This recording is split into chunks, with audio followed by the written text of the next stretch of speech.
Hello, hello everybody. This is a habit that I have, is that I tend to immediately start speaking in a certain quiet intonation whenever I'm doing these videos at night. You'll notice in the videos that I make when I'm in my bed, where oftentimes I'll just pull the camera, or the phone rather, out of my pocket and I'll start filming or just speaking into the camera because there's really nothing to film because a lot of the time it'll just be completely dark. A lot of those kinds of videos that I do, I'm speaking in a certain way. Like I'm very quiet and they almost sound depressing. I was watching back a couple days ago some of the videos that are filmed that way, and the way that I'm speaking sounds so depressing, even though all I'm trying to do is just be quiet so other people in the house don't hear me. But there's like there's a certain emphasis that I use on words, and I think it's also the subject matter of those videos as well. Is that usually when I'm laying in bed trying to get to sleep, I'll think of something that's a bit more melancholic and somber, even though I may not necessarily be feeling that way, you'll get that idea presented to you nonetheless. Um, my dog, my dog has been dealing with some severe problems recently. Not severe as in physical or whatever. His seizures have been stabilized mostly. He hasn't been having as many seizures. That's a good thing. Um, you know, but it's severe for me because it's annoying, is that he's just been constantly screeching up a storm because his sister is in heat, and every chance he gets, he just tries to fuck his sister. It's like one of those Emoto anime, you know? When can the incest brother get his dick in his sister's vagina and this kind of thing? You know, that kind of anime series. That's how my dog is that he's just been sitting by my door and he'll just run out the door whenever he can, so he can go up to my sister's door and start sniffing it, or if the dog's out of my sister's room, which oftentimes she is, he'll just start like grabbing onto her and start trying to mount and stuff. And there was for a while I have to unplug the phone from the charger because, well, it's at 38%. That's not so bad. Yeah, I had to unplug the phone from the charger because I get technical problems when it's plugged in. But yeah, no, my dog has been he's been a real nuisance recently because he just freaks the fuck out whenever he gets even the slightest smell of her, and he can get it from just being in my room. So it's problematic for me because he's constantly screeching up a fucking storm when I'm trying to go to sleep. And it was bad. It was bad yesterday morning. Well, yeah, technically it is yesterday because it's March 3rd now at the time this is being streamed. It's 3 a.m., but technically it's March 3rd, so I'm gonna go by saying yesterday. Yesterday the 2nd.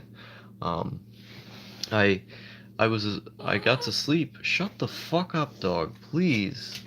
I know you're not wanting attention from me. You just want to get out of the room so you can go have sex. Fuck off. Yeah, he's on my bed now. But um, it, he woke me up. He woke me up today.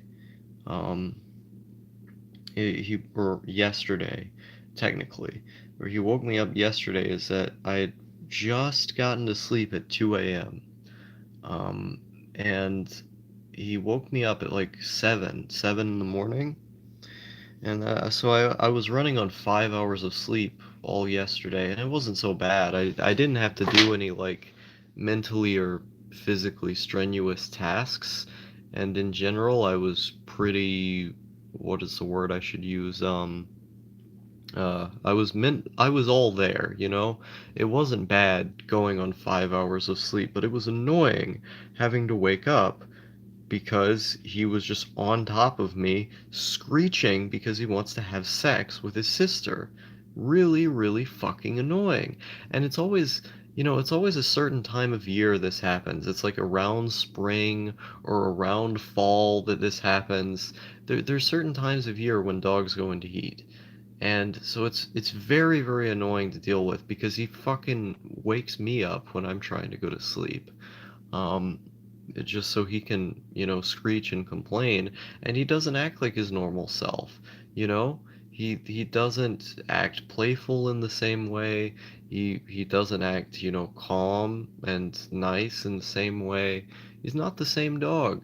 He turns into a complete and utter animal, and I know he is an animal, but when his sister is in heat, because the proximity um, that she's in, the proximity that they have between one another, because it's so close, he can just smell the pheromones on her.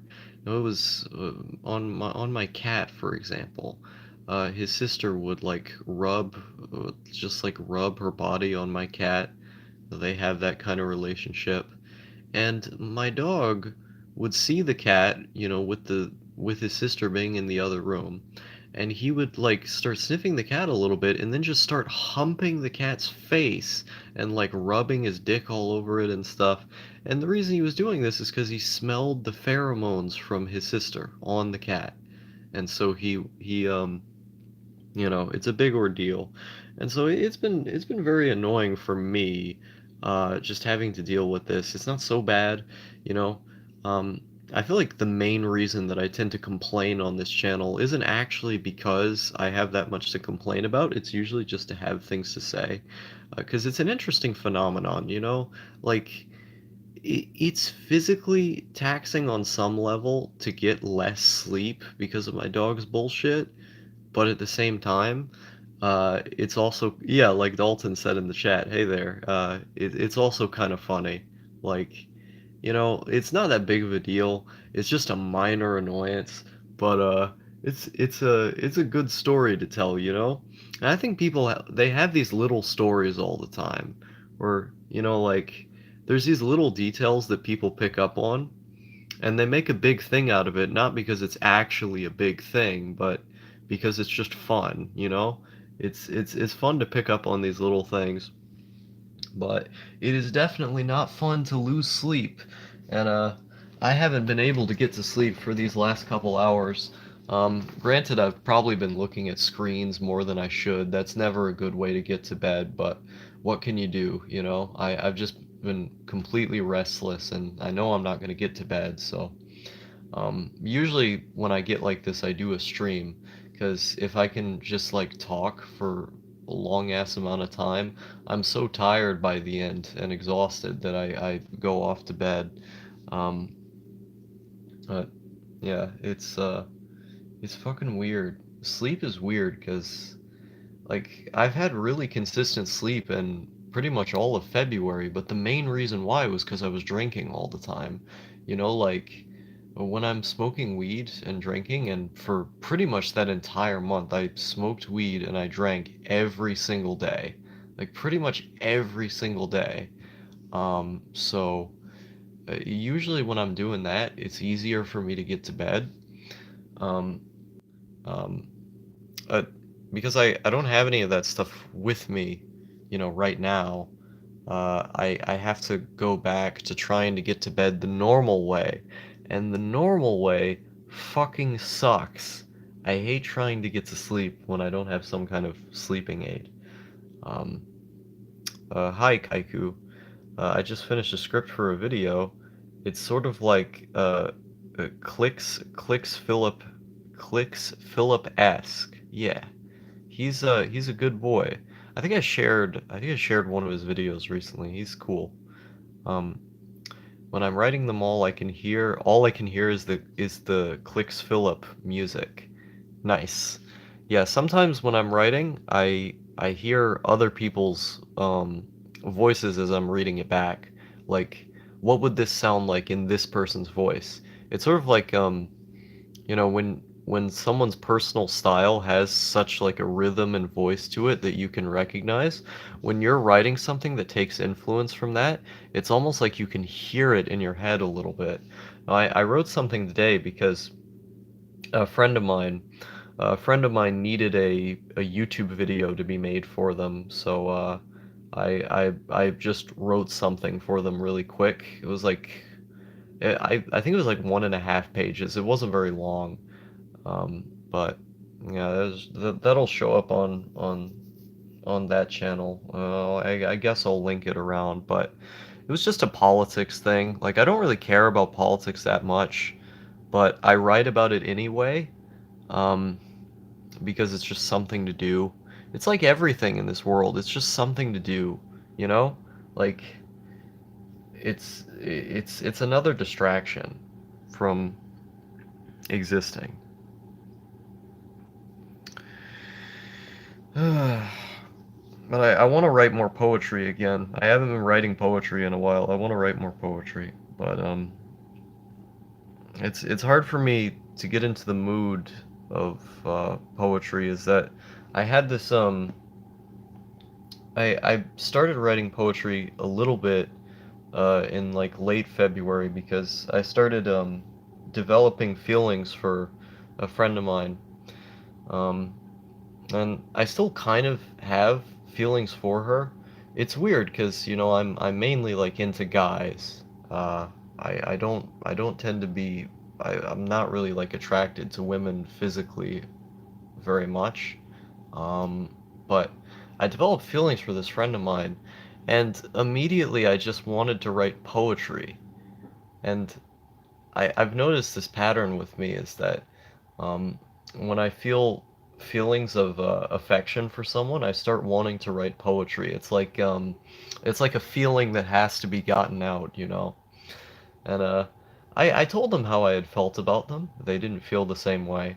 It was what it was, you know. I wasn't upset or anything like that. I was a bit upset for a little while, but it wasn't significant, you know. It's something I could get over. Um, I'm happy just to be their friend. It feels, it feels nice just to be someone's friend who you care about.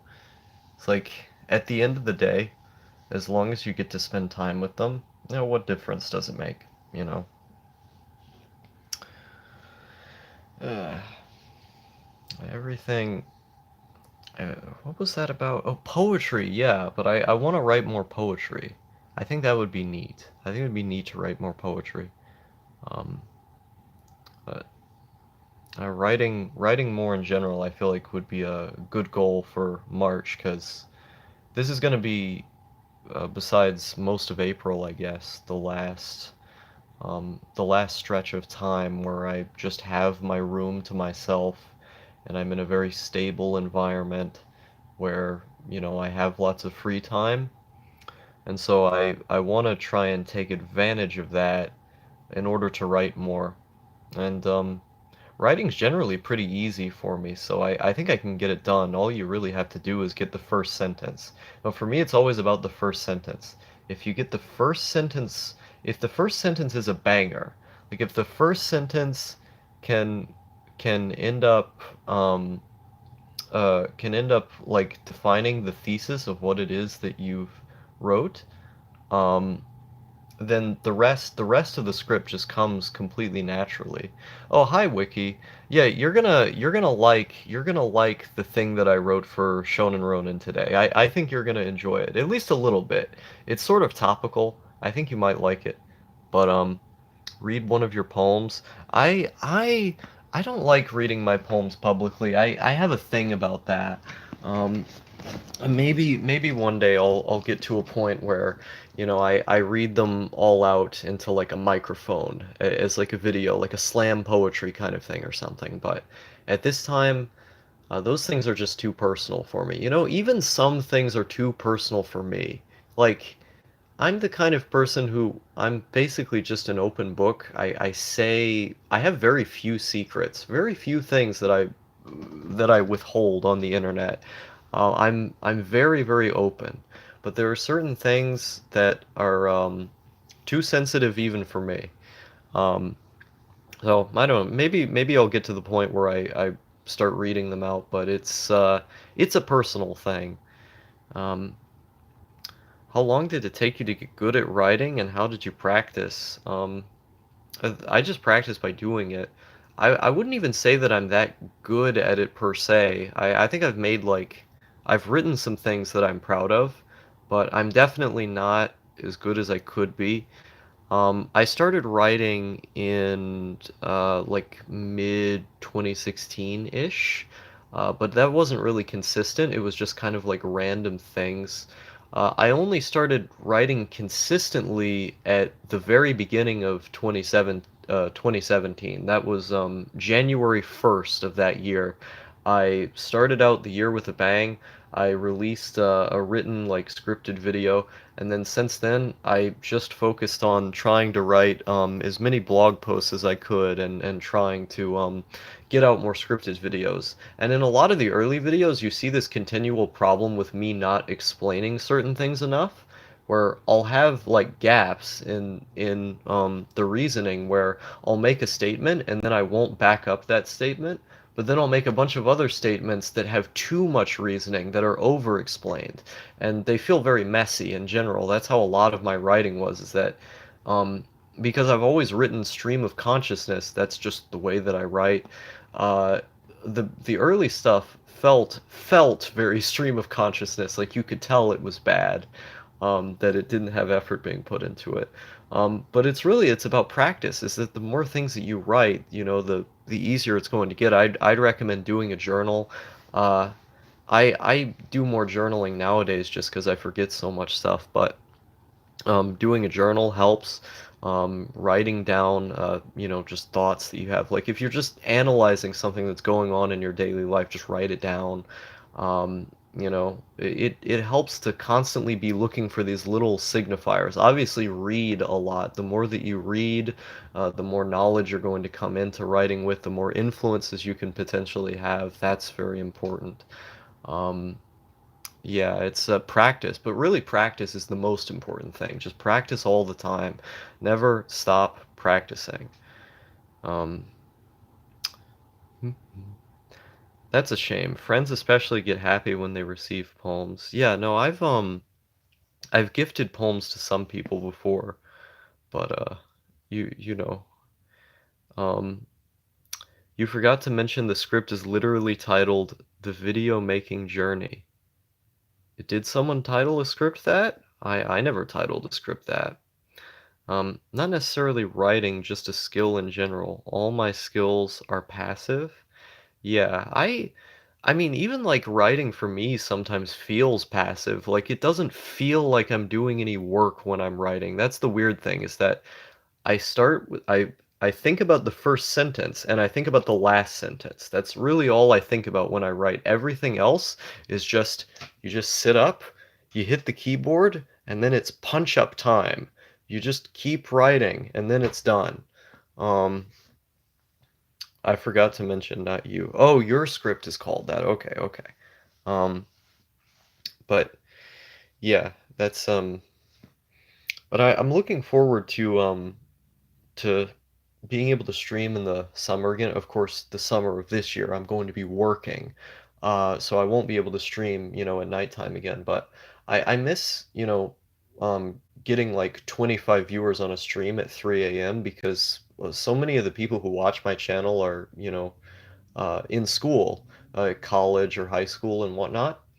And so a lot of those folks, they would show up because they would be, with weird sleep schedules like mine because they weren't in school at that point. I get so many people piling in at that time. At the same time, I kind of like the comfy vibe of, only having a couple people listen, as they say, my real ones over here. Um, but like the thing with streams is that the more that people talk, the more ideas that you have to bounce off of. But at the same time, I think there's a lot of personal value that I put into direct communication. Like I don't like calling myself a YouTuber, for instance. I'm just Star. I just see myself as a person on the internet. Um, and so like a lot of the people who watch these videos, the reason why I make my Discord public is so I can talk to those people. Because I want to be able to have a connection with the people who feel that they have a connection to the work that I do on here. And I think that's really important. Like the idea of these atomized, random profile pictures just being out and about, consuming Star as a being or as an entity. Um, like that's weird to me. I like the communication part of it. I like the community part of it. Um, so that's why I sort of enjoy the comfiness of doing small streams, and why I try to be so public with, just saying, hey, you guys want to talk? Go ahead. And I put my Discord out. I have, open DMs on like my anime list and stuff. I think it's nice. I've met so many great people through doing this. Like Dalton Miller, he's one of them. I don't know if he's still here. WikiGeepo, Silly Douglas, like these are my friends. Good people. Um, but yeah, it's nice. I don't think there's anyone else on YouTube doing something like this, quite like this at least. Like No Thank You has similar content to me. He releases, stream of consciousness vlogs and this kind of stuff. But he's like the closest parallel that I could give to my content. Um, but beyond that, like I don't think there's anyone doing this on YouTube, which is cool. I like it. I like being the one star, you know? I like this being like the community. This is a little side of the internet that, a lot of people find by accident.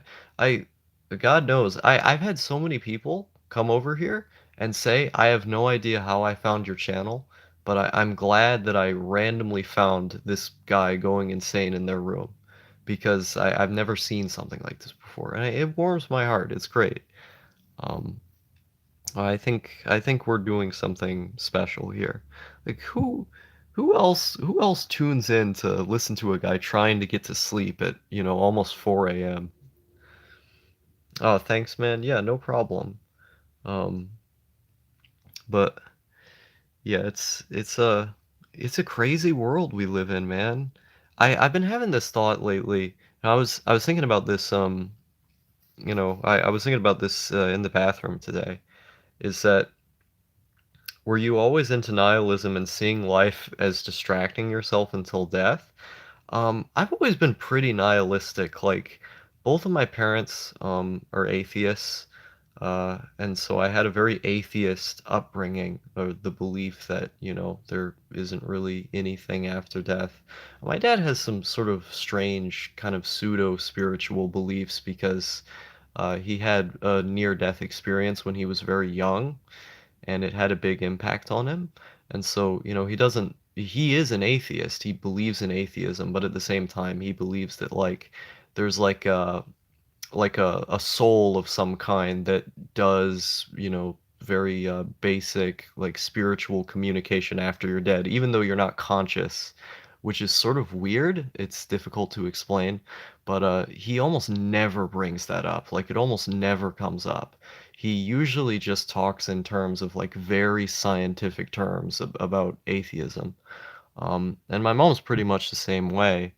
But that's how I was raised. I went to church for like 3 weeks when I was like 7 or 8 years old. And the reason why was because my parents thought that I would act better, that I would be less angry, that I would be better behaved. I would stop stealing things. I used to steal a lot of stuff when I was a little kid. I stole stuff all the time. I still steal stuff sometimes, not as much, but that was a big habit that I had. Um, I was a pretty violent little fucker when I was a kid, not to like my family or like people who were around me, but like to my neighbor's chickens, for instance. When I was young, I used to just go into my neighbor's yard and just kill their chickens. That was weird. Uh, but but yeah, like it's one of those things where I've had pretty much the same like generally nihilistic perspective for a very long time, but like there was one way that you had worded it, where you had said distracting yourself until death. I don't see life as just distracting yourself until death per se. I see it more as an experience, like because the distraction would imply that you're running away from it. And I don't think death is something that I'm running away from. I think it's just a fact of life. Like, I think about it pretty regularly. And I don't think about it in the brooding, like, oh my God, I'm gonna die one day and it's gonna be terrible. I just think about it. It just comes up, you know? And I think it's interesting, like the idea of our consciousness being lost, that, one day our vital organs are going to shut down, our brain is going to shut down, and we'll just cease to exist. Um, it's sort of comforting in a way, the idea that when all is said and done, everyone goes. It's the great equalizer. I think that's really beautiful. Um, I don't see life as just a distraction until death. Death is just a part of life. I think John Lennon, the member of the Beatles, he put it perfectly, is that he had said that I'm not afraid of death. I simply see it as getting from one car into another, getting from one car into another. And I think it's a really beautiful phrasing of it because it's not that big of a deal. It's just something that happens. And my perspective is a bit more calm about it because I have almost died a couple different times, but is what it is. Um, but yeah, like that is a boomer thing to do, kill animals for fun. Yeah, I wouldn't do something like that now because I feel much more compassion towards animals now, and to be fair, I felt compassion towards my own pets.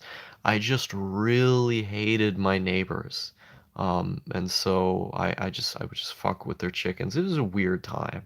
Um, but yeah, I've always been generally pretty nihilistic, a bit like existentialist in these kind of ideas, is atheism wasn't something that's on the fringe in my household. Atheism was just like a fact of reality. Like there was a speech that I was given by my father when I was very young, is that I there was this girl who she was basically like the only friend who I had because my dad met this TV repair guy who was working on our television, and he became friends with him.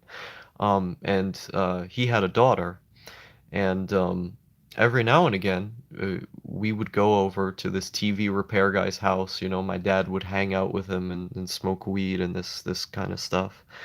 And I would hang out with the daughter, and those parents were also atheists.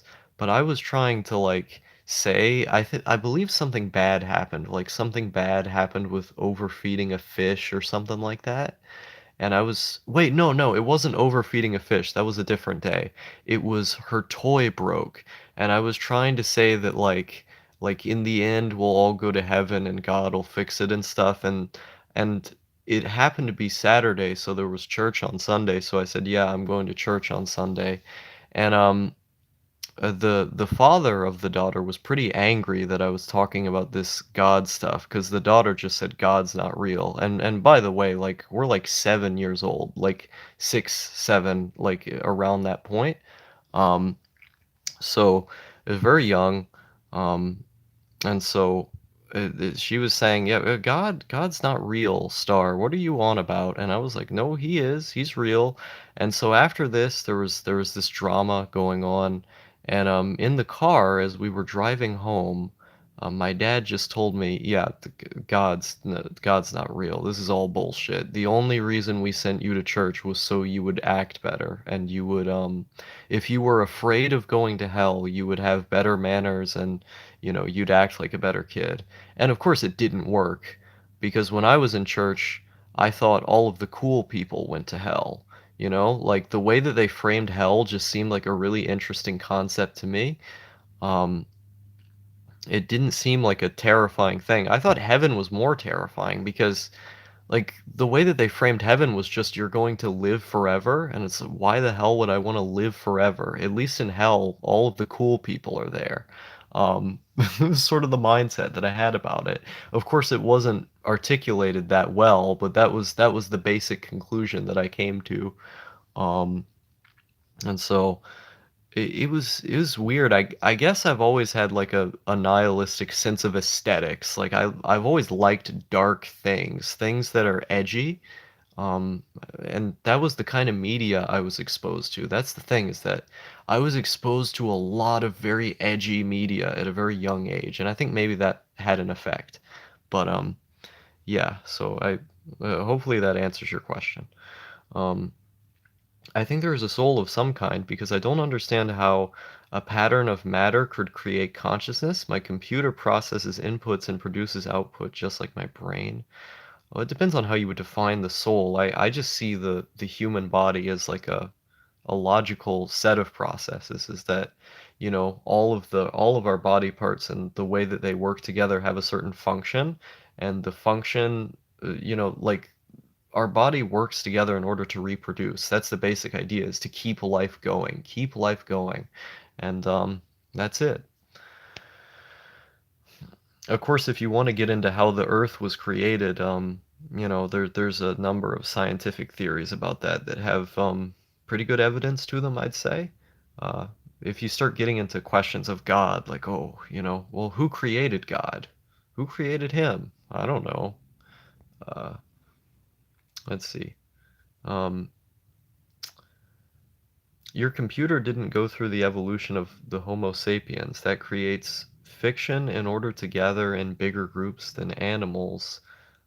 Yeah, that makes sense. Being eternally perfectly happy is spiritual brain death. Yes. I wish the soul was a thing because it makes for good stories. If God exists, he is pretty evil. I agree. Like, if God's got to be one sadistic motherfucker letting all of the stuff around the world happen as it does. The more that you research into, the global situation and just the history of the world, the more you see that there's a big, big pattern of people being terrible, of just doing terrible, terrible things to one another. Think about the fact that the nuke exists. There, if God was a benevolent being, the nuke would never come into existence. It just wouldn't have. But of course, Christians and all of these other moralist people, they have arguments that they try to make against these things. And I don't shame anybody for their cultural heritage. I don't shame any, as long as you're not a dick. As long as you're not a dick about your religion, I could not care less. But that's my philosophy, is don't be a dick. But a lot of Christians are dicks. And so I don't like a lot of them. Um, then there's that quote from Futurama, from God himself. I think I remember that episode, is that, yeah, that I haven't seen that episode in a very long time. But I have friends with all kinds of people. I have friends who are fascists. I have friends who are anarchists. I have friends who are, religious extremists, all over the place. I just don't care. Just don't be a dick. Like, I have friends who, make remarks about my lifestyle and the way that I live that, go totally in contradiction with just about everything I think, but they're my friends. I don't care. Um, do too much, people will become dependent. Do do too little, people will lose faith. Hmm. I believe I remember the episode you're referring to now. Yeah, because uh he goes up, Robo Guy, voiced by yeah. I don't actually remember very much of Futurama. It's been like 10 years since I've watched the show. Um but yeah. I should watch it again. It's a great show. I can't, because I watched some of the recent episodes on like Comedy Central a couple years ago. And I remember thinking that the recent seasons weren't very good. But do just enough and people will wonder whether or not you did anything at all. Yeah. Yeah. Real existential hours in here, I would say. I mean, my whole channel is just real existential hours. It's either being wacky or having real existential hours. Like, that coronavirus video, that was just very wacky. I'm just sitting there eating a bowl of oatmeal, saying like, "Yeah, man, it'd be pretty based if the coronavirus wiped out a large section of humanity. You know, we really should be looking into this antivirus bacteria stuff." And like, it's just such a silly video. Like, I I had I I'm sitting there eating a bowl of oatmeal, talking about a very serious pandemic that's happening all over the world, and then the video ends with me just complaining about how I can't buy DXM from China. Like, I feel like some people come across my videos and they don't realize that I'm self-aware about how silly the presentation is or how silly some of the things I'm saying. I'm completely aware of it. I know that all of my titles, I mean, you probably know that the titles are jokes, like all tour guides go to heaven. I want the coronavirus for Christmas. Like these titles, I'm pretty sure people know that they're jokes, but I try to use that to ease people in, to make them realize that I'm being like pseudo ironic because I'm giving my genuine opinions a lot of the time, but the presentation of them and just like my general attitude on life is very ironic. I love irony. Um, and just not taking things seriously. I guess it goes back to what Wiki was saying of having a nihilistic attitude. Is that to me, like, everything is a joke. Everything. Everything is a joke.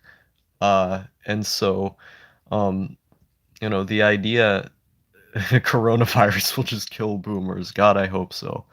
Um, but there's nothing not silly about the content that I make. Um, is that but that's part of it. That's part of the meta is that I'm sort of strange. Hey Star, Senior Noon Beard here. Hey, it's nice seeing you. I don't think I've seen you in a live chat before. It's nice seeing you, friend. I think introverted hell is the better term for the channel. No, my friend Ribbit, he came up with the best description for my YouTube channel. I actually changed the description to say this is that it's mentally declining avant-garde YouTube vlogger. Mentally declining avant-garde YouTube vlogger. I like that description a lot.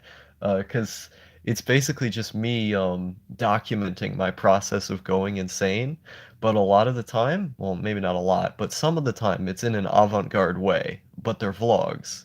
So it's a good mishmash of words, I think.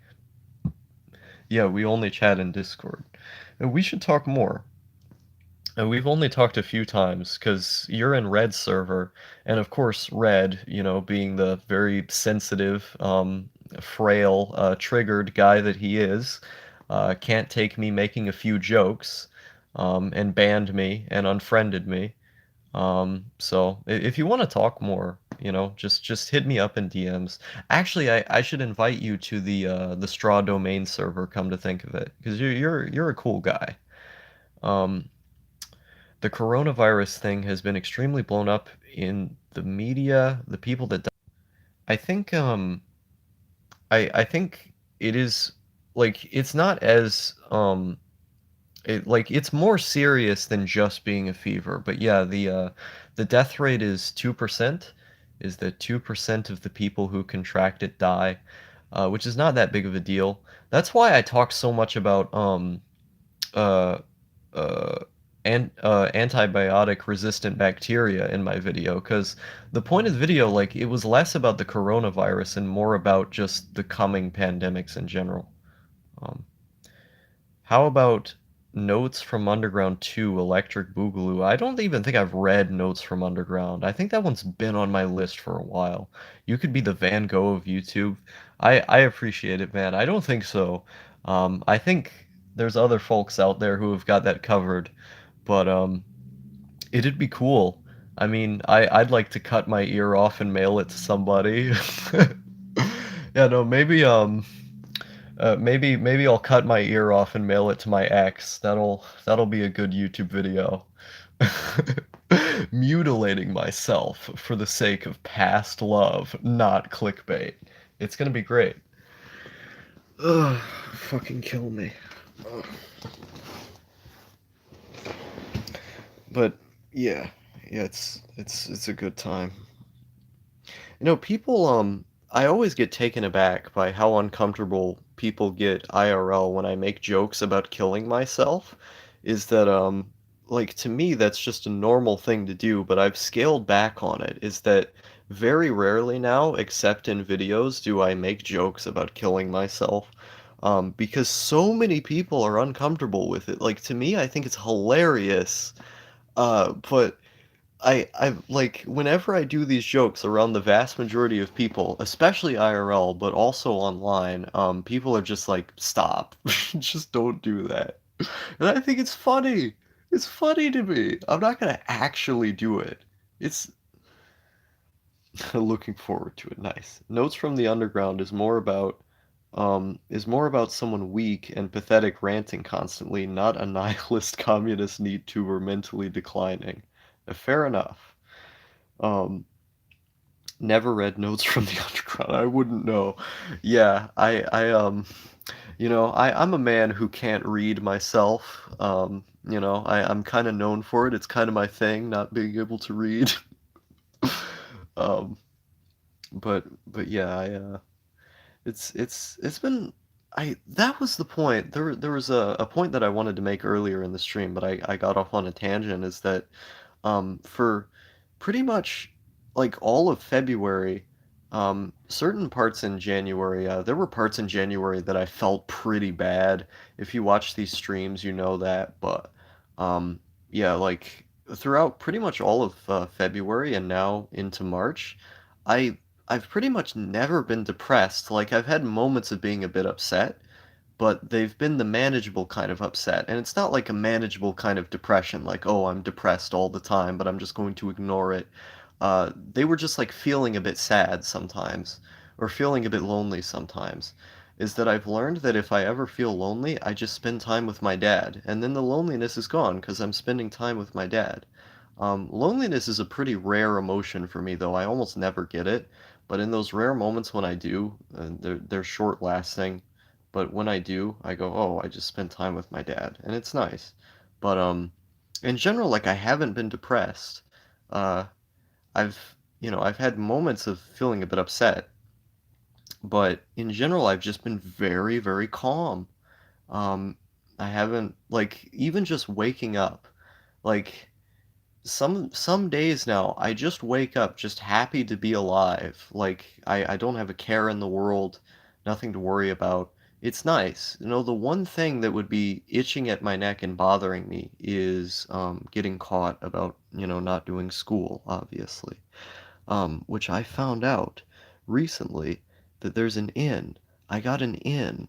And I'll explain that in more depth, but it's very, very good news.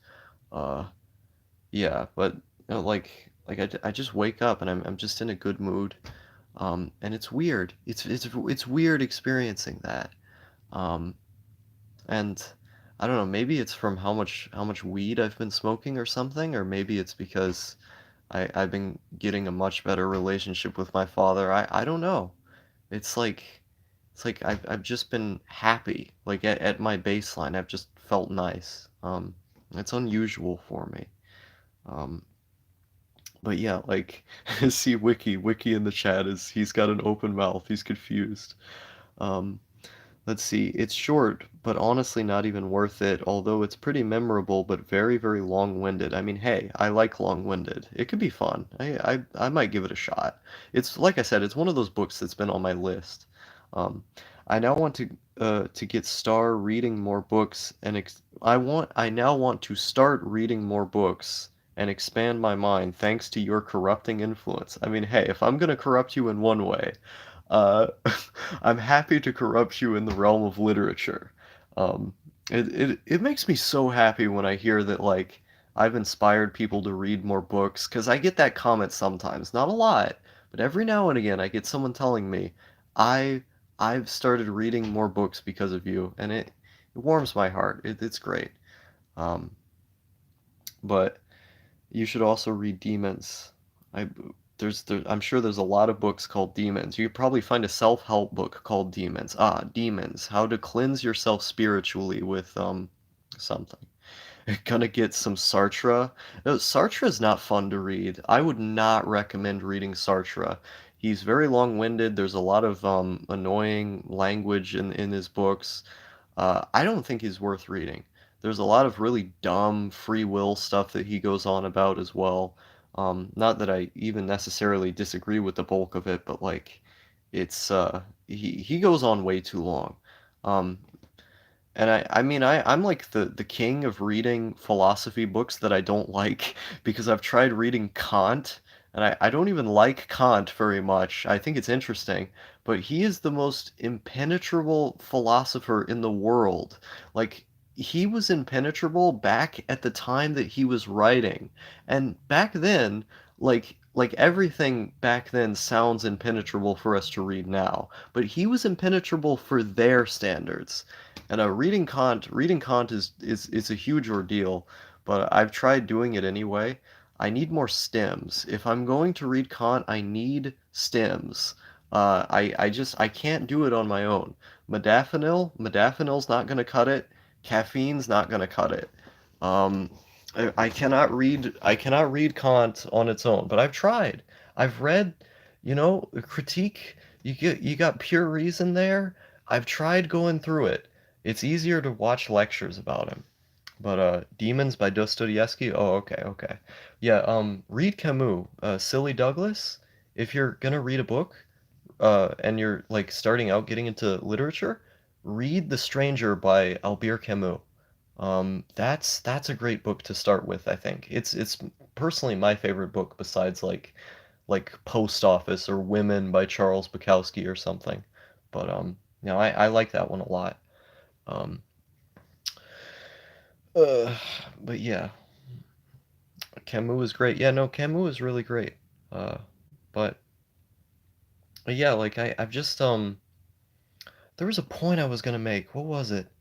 The only books I've ever liked are Hitchhiker's Guide and Captain Underpants. I remember Captain Underpants. That's real nostalgia hours over there. No, Captain Underpants is fun. Um, I need to read Hitchhiker's Guide. I like the film a lot. The film's great. I know you had certain problems with the film, right?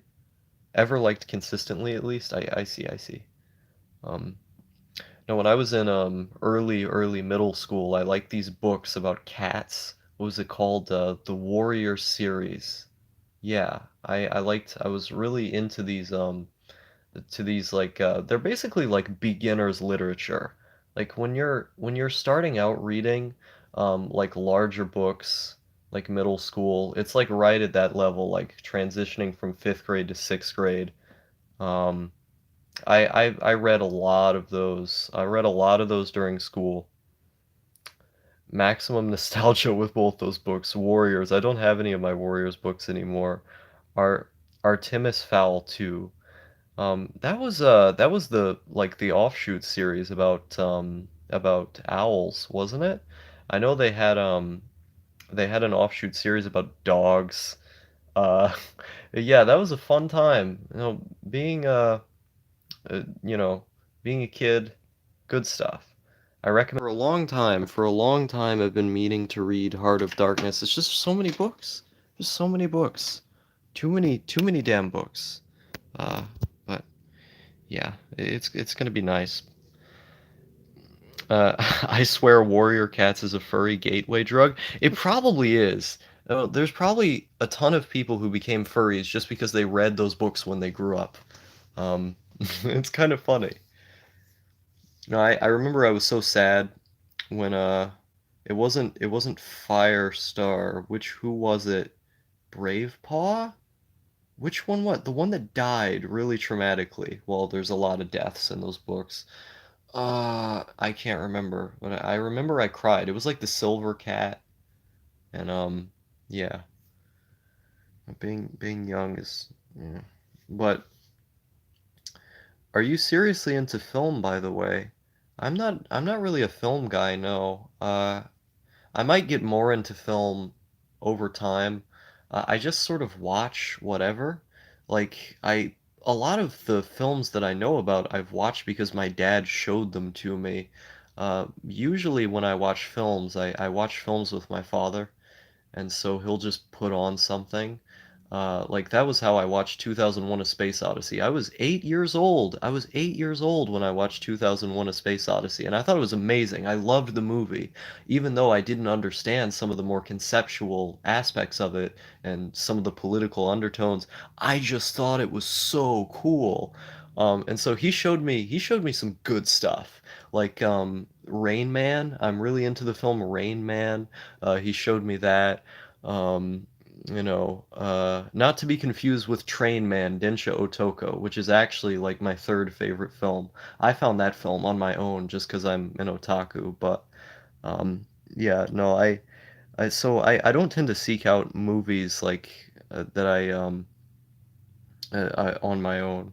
I'm pretty good at reading films, but I can't get my lazy ass to decipher book runes without really trying, as opposed to chilling and watching.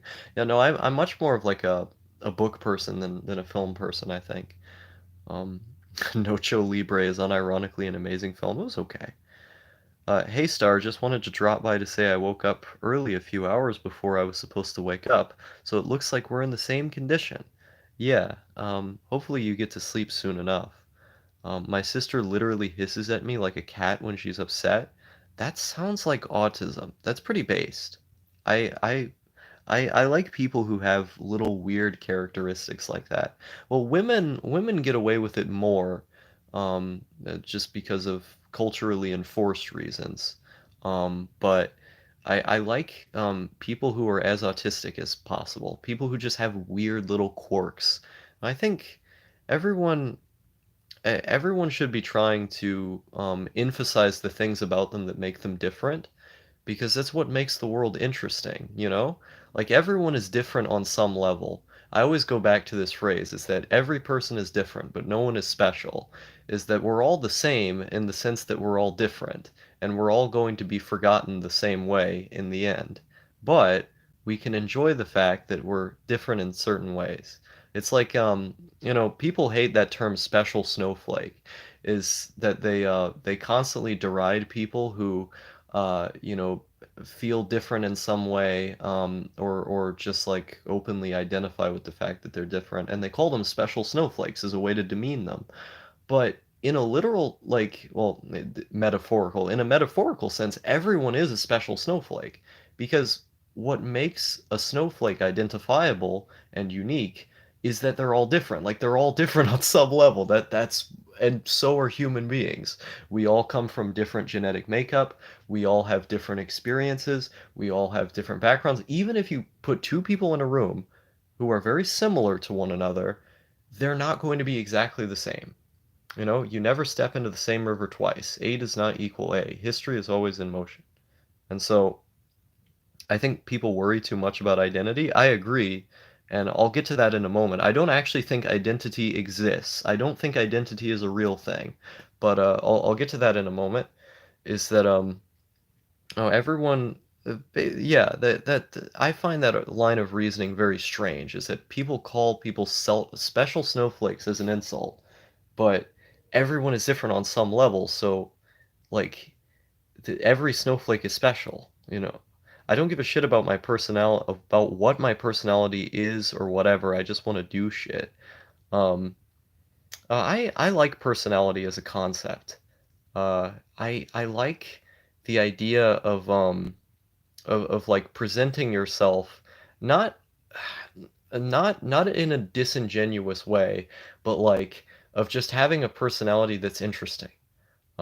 Like I can appreciate the sort of not hedonistic but like experience-based mindset that you have, but I also think that to project a personality or to have parts of you that are unique and interesting, like I think those things are also experiences in and of themselves. But that's probably because I'm very self-indulgent, and so I think a lot about these things. Like, as some people call me a narcissist, and I probably am, but I spend a lot of time thinking about my own mental state and my own experiences just over and over again, and trying to look at them from different angles. So I don't know. I will never know any other perspective than mine, so the way I am is just the way the world I live in is like. Yeah, I mean everyone is viewing the world through their own lens. You're never gonna truly know how someone else thinks.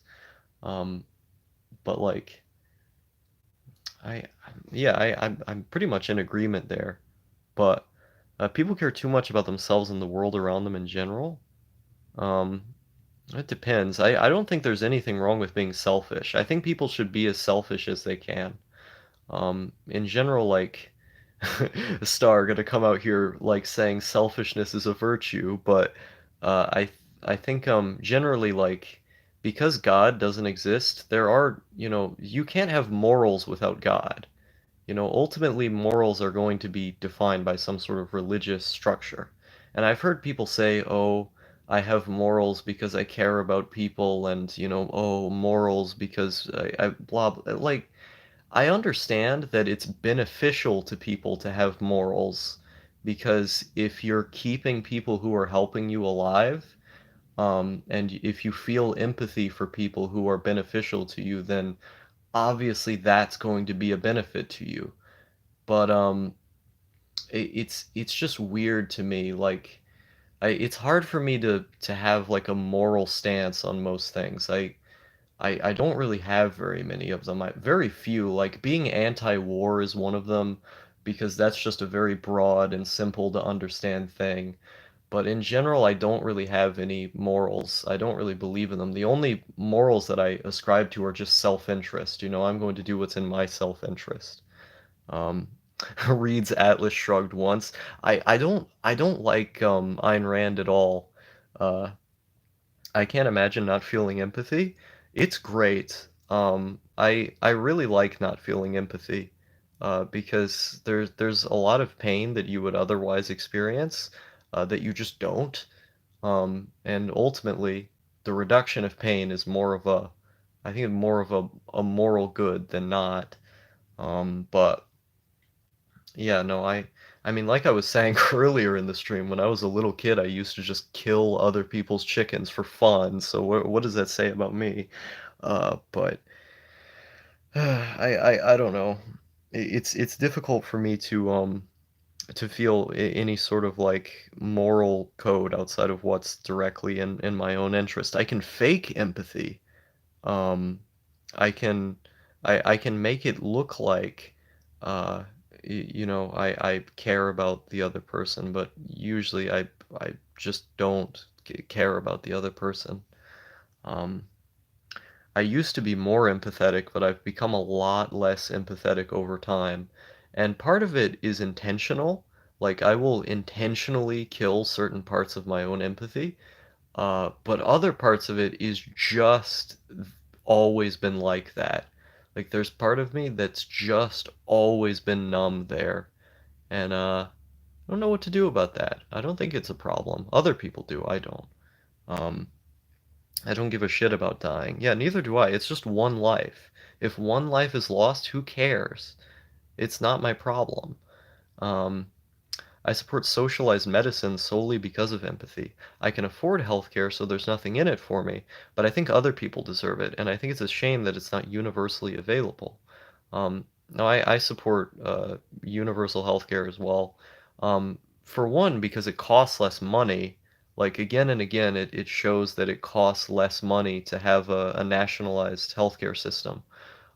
It's more efficient, it's better at dealing with like pandemics and stuff. Yeah, we're okay. We're back. YouTube cut out again. Um, but yeah, like what was the other point? And obviously it would be beneficial to me because I'm from a very, very low socioeconomic status and always have been. Uh, when I was a little kid, I used to like starve. I would literally be starving when I was a little kid. Is that I would go so many days without eating food that I would actually collapse. When I would be walking, I would collapse because I'd go so long without eating food that I just would not have the energy to properly walk. And because I was homeschooled and stuff, there wasn't really like going to school to go eat food. It was just sort of like, okay, this is what we have. Um, you know. I remember a lot of the time like the heating bill wouldn't be paid and so it would be very cold or the cooling bill, as I call it, wouldn't be paid, so it would be very hot. And universal healthcare, I'm very thankful for like CHIP and Medicare and stuff existing because I was able to get heart surgery for my tachycardia when I was like 10 years old.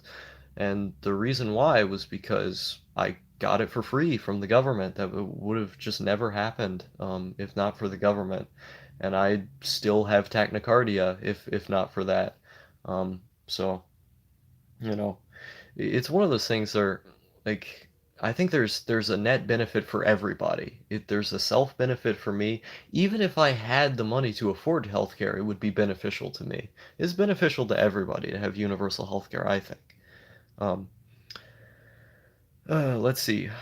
Respectfully, I think that's incorrect. More healthy people equals more people to contribute to society equals better society for a selfish person to live in. Socialized healthcare can be argued from both sides, in my opinion.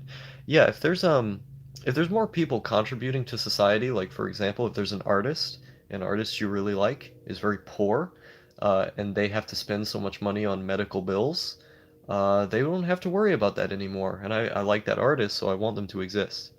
Um, I prefer empathy-based positions, though. I do not. It would cost more for me too, though. It depends on the economic bracket you're in, I guess. True, but you gain the scientific, artistic, and spiritual contributions of people not struggling to not die? Hmm. I don't know what he's on about. What is he referring to? Or who's he? I think him and Big Poppy are just going at one another. I think the big problem is that the amount of people who feel great amounts of empathy for those around them, but none for anyone else. I see. No, it's like it goes back to that Elliot or Mr. Rogers. It goes back to that Mr. Rogers quote. Elliot Rogers. It goes back to that Mr. Rogers quote where he says what is it? The people who take a stand for the people who they don't even know, those people are my personal heroes, or what was it? It was something like that. It was some kind of cliche. I like Mr. Rogers' Neighborhood. Uh, the best salesman in sub-Saharan Africa is only ever a fruit salesman, or so they say. I really don't know what these guys are on about now. Like, they might be racist, but have a black friend who see it as an exception. Oh yeah, I think that's definitely a problem. Um, but no, racism's a bad thing. Like, sometimes I actually do feel bad when I say the N-word. I don't like saying the N-word because there's a cultural history there, and I used to be okay with it. I'm not okay with saying it now. But like it's racism it's a big problem. It you know like that's one of the things that I actually do have some level of principles about. They're very shaky though because I kind of break them sometimes, but I do think it's wrong to be racist against people, and I think it's wrong to like say the N-word and use certain racial slurs and this kind of stuff. They might hate welfare queens or whatever, but they're willing to lend money to a family member in need, or they're willing to explain to a family member or a friend how to get on welfare. I've observed this a bunch of times with like ultra conservative people. They'll either be on welfare themselves, or they'll try and help someone get on welfare because they care about that person, while also advocating against it. Um, but roles I'd pull off effortlessly. The Mask, the Joker, Angel Dust. God, I wish I had some Angel Dust. Beetlejuice, the archetypical goofball, roommate, cynical teen, awkward man-child, disaffected celebrity, comedic villain. I think you could pull off most roles. You're generally a good cosplayer. You do a good job. I think you can pull off most of them. Um, Mr. Rogers is a supreme gentleman. That's not okay. Don't say that. That's a nudge too far even for me. That's a lie. I lie constantly. I'm not okay with using the N-word, but I think it's ridiculous that people get mad if you utter the word while discussing the word itself. I agree. Um, it's about context. Is that if you don't consider the context of the situation, then you're just gonna fall apart. Like, I think it can be used in comedy, for instance, if the comedy is done correctly. That's the thing, is that if comedy is done wrong, it's offensive. And there's a fine line that you have to walk, is that I'm very pro free speech in comedy, but there are times when the way that a comedic act is done to rally up hateful people. And I don't like the idea of censoring comedy. But I do think there are situations when we can directly point out to people who are just bullying, people of certain races. But it's about the way it's framed. It's the context, because you can make very racist, very, very racist jokes and have them not be offensive and have them be okay. But there are other times when that's not so it's very nuanced. It's difficult. I don't want to get into like race politics and stuff because that's kind of a boring conversation to have and it doesn't affect anything. But I don't know. I try to be mindful, you know? I try to be mindful of not because like the people of different races in the US, like they've gone through a lot of them at least, like poor Mexican people, a lot of poor black people, they've been through a lot, I don't want to put my nose somewhere where it doesn't belong. Um, let's see. Words are just symbols made up of random sounds. The N word means very little by itself. I agree. The entire Wikipedia article for the word Nick. Um, what's everyone's favorite music this year so far? I liked the 100 gecs cover with Caro Caro Benito and Charlie. What is it? They have a bunch of letters in their name. Uh, I like that cover. It's a good cover. I just heard Rav for the first time. Yeah, I had heard Rav before because Tess had shown it to. Wait, these guys don't know who that is. Someone had showed it to me before. I thought they were pretty cool. Um, I haven't really been listening to new music. I've been listening to a lot of black metal. Not metal made by black people. Slightly related, but metal that's for very edgy, suicidal people who burn down churches. And I've been listening to that. Uh, a lot of the albums are just names I can't pronounce, so I'm not going to be able to explain which ones. I've been listening. Yeah, I've been listening to like pop tunes, 80s pop tunes as well. It was stark contrast, I would say. Um, I've been listening to heaps of MPB. I don't know who that is. Brazilian pop music, mostly from the 70s. Oh, that sounds nice. Sunny melodies, complex harmonies. Nice. I went back and I listened to old Johnny Hobo and the Fright Trains, otherwise known as Pat the Bunny. Folk punk. I like folk punk a lot. Days and Days, Ghost Mice, Chris Barrow. Um, folk punk is good. Uh, what is that album Under the Sink by who is it? Mischief Brew. Yes, Mischief Brew as well. Yeah. But I've been listening to I mean folk punk is almost always in my rotation just because that's just my music. But I've been going back and listening to some of my old favorite folk punk stuff. Um, all those folk punk bands you just named are classics. They are the classics. They're like the pioneers. They're the pioneers of the modern folk punk scene, and that's why they're the best. And that's why I listen to them a lot, because they're the best. Um, yeah. Free pizza for life. Here I come. Um, Musica Popular Brasiliano or some shit acronym. Brazilian 70s pop sounds relaxing from the name. Sounds relaxing. I don't know. I was listening to The Caretaker, the Plunderphonics musician, The Caretaker. They have very comfy, relaxing, kind of ambient, 1920s sounding music. I think they sample a lot of stuff from the 20s. That's nice. Oh yeah, sometimes I take a deep dive and I just listen to random music from the 50s. I like to do that. Um, it's nice, you know, go back, go back in time and listen to old Elvis or something. You know, it's nice. Japanese ska punk. I don't think I've heard Japanese ska punk. I've heard Japanese ska before, um, because I have a friend who's really into ska, and they'll just send me random ska sometimes, and I never remember any of it, but I like all of it. That pretty much sums up my thoughts on the entire genre, come to think of it. Sewer Slut? Yeah, Sewer Slut's good. Um, I I haven't been listening to them as much these days, but I listened to them a lot in like December of last year. Japanese ska punk is great. Don't know any band names though. Old 8-track playlist. Negative XP. I've been listening to a bit of Negative XP, yeah. But he's kind of a fun, pop punk. I mean, I don't consider pop punk to be actual punk, but if you're, he's kind of a fun, pop punk. Oh, I'm an incel. I post on the internet, blah, blah, blah.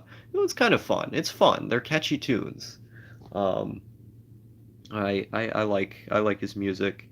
Don't care for him too much as a person, because he's a Nazi, and being a Nazi is not very cool. But it's not even that he's just a Nazi, it's that he's an asshole about it. Like I've had friends who were Nazis before, and they're fine. Like I knew this one guy, he was a Nazi who wanted to become a corporate lawyer. Is that his goal in life was to become a millionaire, is that he was just really, really obsessed with becoming a millionaire. And so he was going to college to become a corporate lawyer to defend corporations in big cases. That was like his dream in life. I haven't talked to him in a while. Um, but I don't even think I have him on Discord anymore. But he was a really interesting guy, uh, and so it's I enjoy talking to Nazis sometimes. But the thing with Negative XP is that he's just a dick. Negative XP is just like a bad guy. Like, I mean, bad guy status is inherent to being a Nazi. If you're a Nazi, you're a bit of a bad guy, but being a bad guy is not so bad. Like, I'm a bad guy, you know? I mean, I think that's pretty obvious, but there's degrees of badness, where some people they're such bad guys that even me as a bad guy, I look at it and go, okay, that's a little bit too bad for me. Um, have you listened to An Empty Bliss Beyond This World by The Caretaker? Yeah, that's one of my favorite records. It's one of my favorites. Erwin, check out A Vista. Okay, I can't read that. It's kind of subtle. Okay. Um, yeah, no, that's Mark Fisher in his article about hauntology, not really an article, it's more of like an essay. Uh, he talks a lot about the caretaker, and it's a really interesting essay. I never actually finished it, but he analyzes the caretaker's music there from a philosophical perspective, and he ties it back into hauntology and stuff, and it's really interesting. Um, but yeah, everyone should read Mark Fisher. What are you people doing? Why are you watching a Star live stream? Why are you not reading Mark Fisher? He's a good writer. I don't really like the weird optimistic take he had on life. I mean, look how far it got him. He fucking killed himself, but um, in general, I think he's cool. Really need to read Mark Fisher. Hauntology is interesting. Hauntology is interesting. I have a video that I need to finish called Pessimism is Optimism, which sounds like a contradiction right out the gate, but I think it's going to be cool. I'm going to finally coherently explain one of the, like, a part of what my outlook is. What a good time.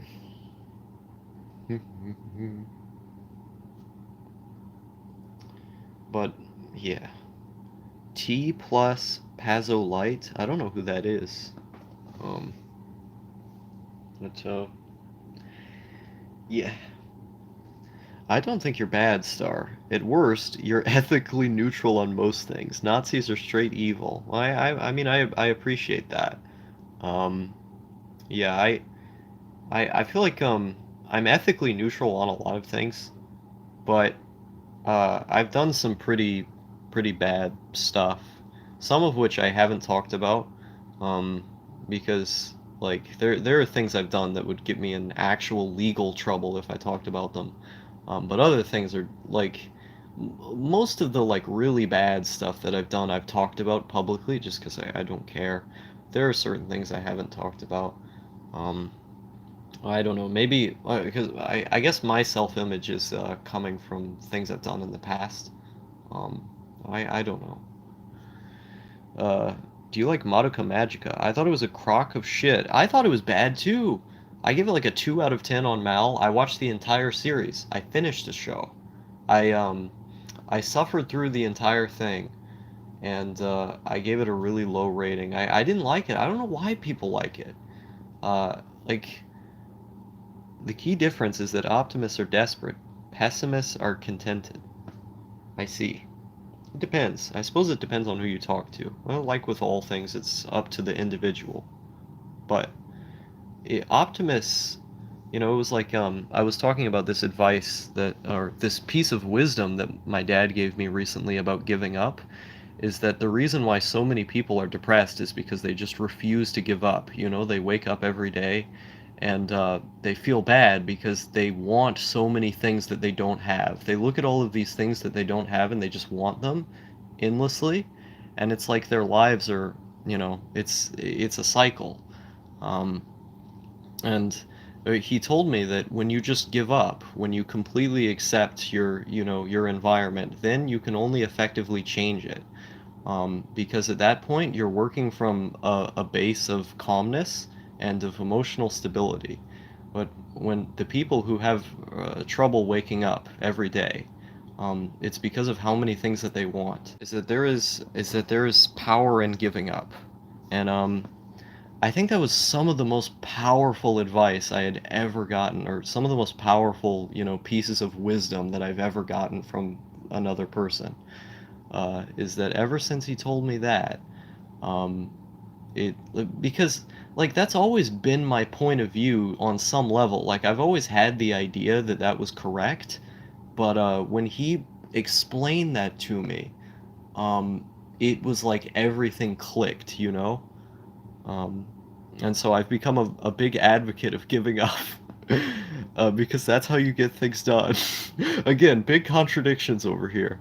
Uh, Fair, I haven't watched all your videos and don't know everything about you. There's always time. There's always time as we talk more to understand the inner workings of the mind, of the mind. The ending was such an asspull. I thought it was going to be building up to something interesting, but they just fucked it up. Yeah, I didn't like the ending either. It's possible to be optimistic and contented. Taoism has some good words on this. Forgo avarice and stay your course. Taoism is just aesthetics. It's like, what if we took the aesthetics of Buddhism and took out all of the wisdom? That's Taoism for you. In my opinion, at least. I never got much out of it. Um, Taoism is for people who like unironically identify as pagans, but are also anarchists. Like they're like, I want to live on my anarchist commune with my pagan friends, and we're all going to read from the Tao Te Ching because it's so anarchist, dude. Ugh. Fucking kill me. But yeah, yeah, people are weird.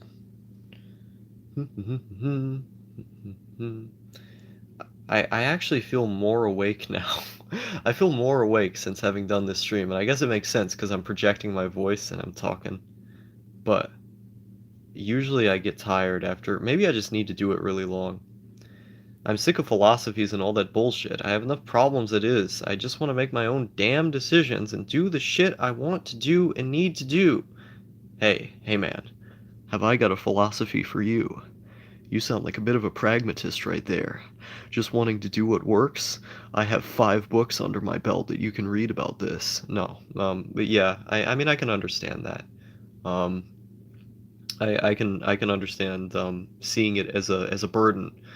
Um, I mean, like, I just think it's cool. Your answers regularly challenge me, Star. Buddhism hit me hard when I was 16. I'm glad I can be challenging to people. Being challenging is fun because the feeling of being challenged is fun. Like, you get hit with a really hard question. I love hard questions because I have to think about them for a while, and I always end up coming to a new conclusion after getting a really difficult question. Or if I don't come to a new conclusion, I end up having a whole new perspective on what I already thought, and it's great. So I'm glad I can do that for you. Um, but yeah, yeah, what was I gonna say? Yeah, I just think philosophy is really cool. And I'm naturally introspecting on stuff all the time. Like, I think a lot of people see philosophy as like a chore. It's a thing being added on to what they're already experiencing, and that makes their life more difficult because of it. They just want to do things. To me, philosophy is just how I've always thought.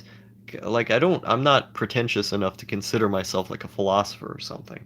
But the act of practicing it, introspecting, asking questions, trying to find answers to stuff, um, you know, or thinking hard on these kind of questions, I love doing that. It's so much fun. Um, I don't know. And plus, there are certain things that I've just thought for a really long time that, like, the act of articulating them is it's like a big calm moment. I was finally able to explain this thing that I've been thinking for so many years. A philosophy is the disease for which it should be the cure. Fucking auto cucumber. I see. I mean, like Camus sort of talked about. Well, he didn't talk about this per se, but the idea. Oh wait, it's fun that you think about stuff while you're bored and in your head, but none of it has ever really helped my life along in any way. I think you have to have experiences to validate the thoughts.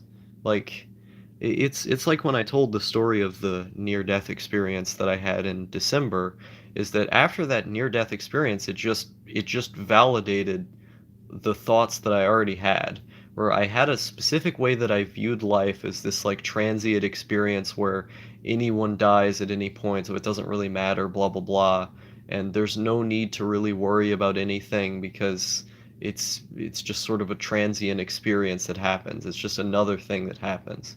And that being calm is that it just makes sense. Like that's been my philosophy for so long, but when I almost died, it made it to where all of that, like to a T, it crystallized it, where it made perfect sense. Because I was there, I could have died, but the experience validates what it is that you already thought, or you get an experience that makes you think a whole new way.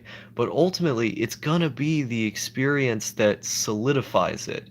The experience is the solidifying factor to the thoughts that are in your head. Now, thoughts can lead to certain experiences occurring.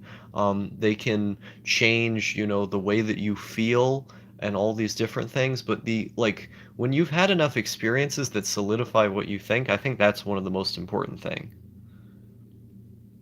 Something I've been thinking about is actually how few experiences I've had and have been having. Well, go get more of them. It's a great thing. It's why I want to get a job, for example, is that me, you die if you work, gonna be a neat bro, blah blah blah. But it's important to have that experience. It's important to suffer because the more that you suffer, the more that it builds character. You just have to know what to do with it. The suffering itself is not an inherent good, but if you know what to do with it, it can be a wonderful tool. Um, and so I love stuff like that. Uh, Dude, are you actually coming to the light side? I mean, it's sort of out of necessity.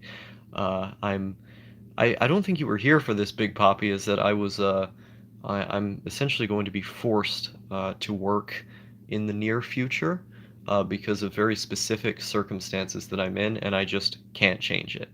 Uh, I knew you'd get bored with being a NEET eventually. It's not even a matter of being bored with being a NEET. Like, it's just that, like, part of it is out of necessity, but the other part um, is the fact that uh, it is a new experience. Like, if I were to stay a NEET, there'd still be tons and tons of new experiences. Like, you wake up every day, there's just nothing but stuff to do.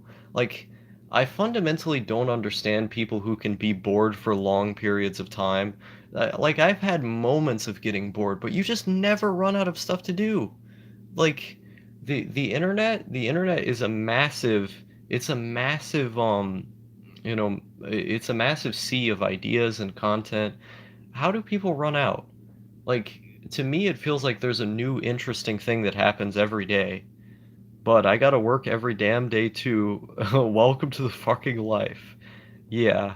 My goal in life is to be a train conductor. If I were to have like a comfy job, I would want to be a train conductor. I think that would be nice. Looking forward to getting back to reading soon. Nice. I have ADHD. That's a bit rough. Now, I was prescribed ADHD meds when I was younger, but I never actually had ADHD. Um, Moved houses, so everything's a bit crazy now. I see. You must be a wagey to truly know what it is to be a neat. Yes. Um, but I just sit in my room doing homework and procrastinating. But get it done. Let's see. Taoism is aesthetics, I agree, but it's not postmodern and only aesthetics. The aesthetics do say something.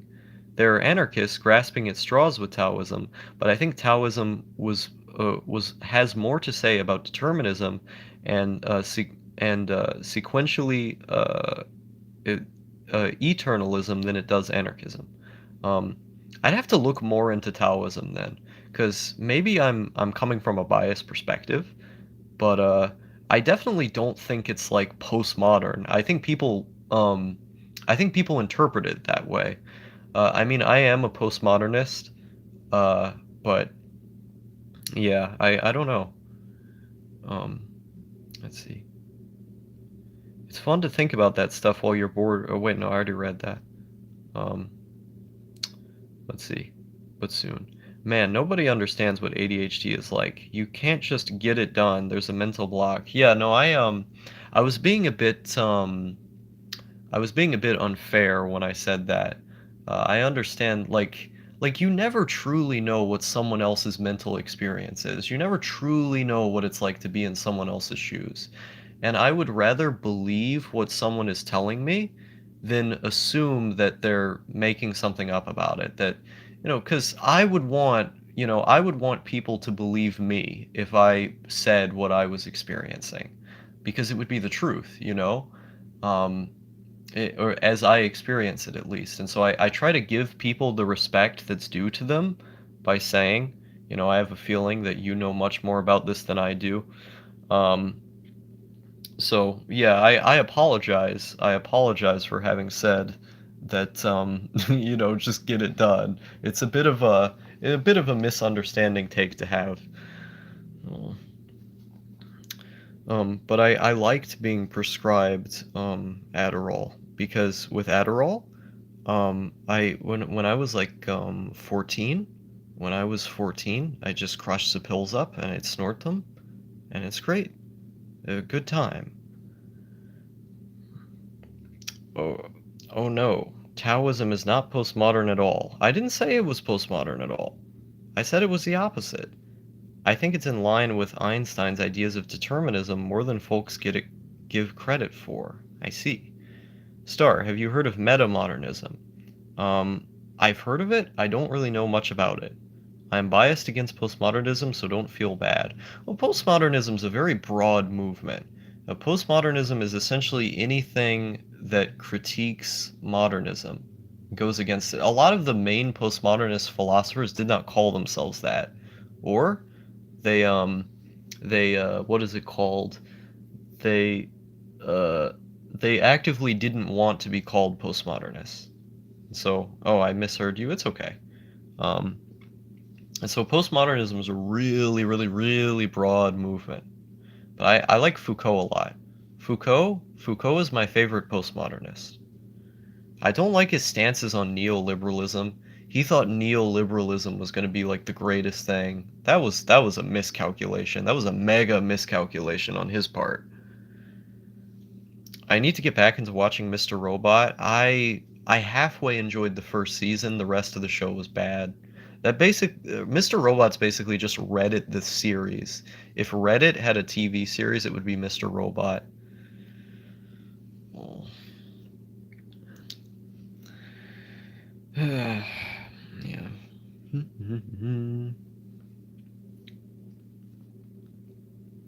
No, I have a friend.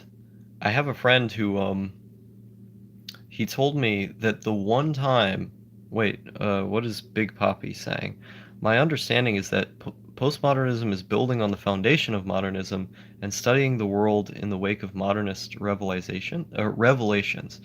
Um, it's building on it in the sense that it's critiquing elements of it and taking the good parts, I'd say. Never seen Mr. Robot. I watched the first season when the first season came out. I was decent. Um, but yeah, I don't quite know what I'd think of it now. On reflection, I think I'd probably still think it was decent. But the later seasons, it gets really messy and boring, and there's like plot holes and stuff. But yeah. Uh,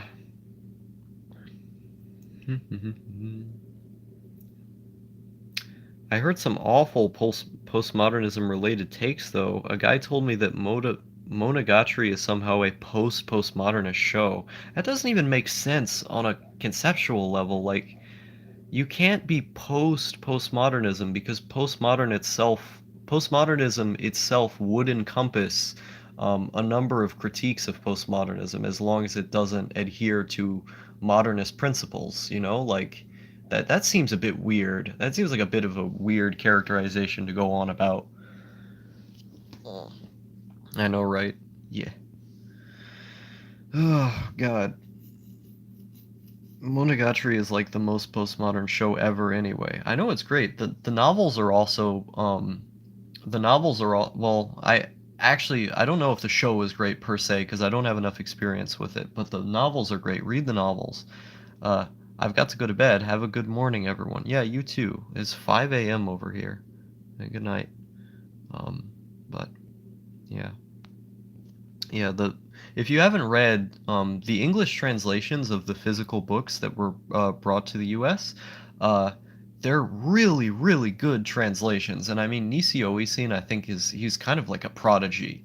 You know, he's a very talented writer, but the English translations are like incredible. They did a great job. I got the Humble bundle of the novels, still haven't read them. Maybe this summer. Yeah, have fun with that. It's they're very good in my opinion. Um, I need to get in the show. The thing with the show is that I've just never actually took the time to sit down and watch it.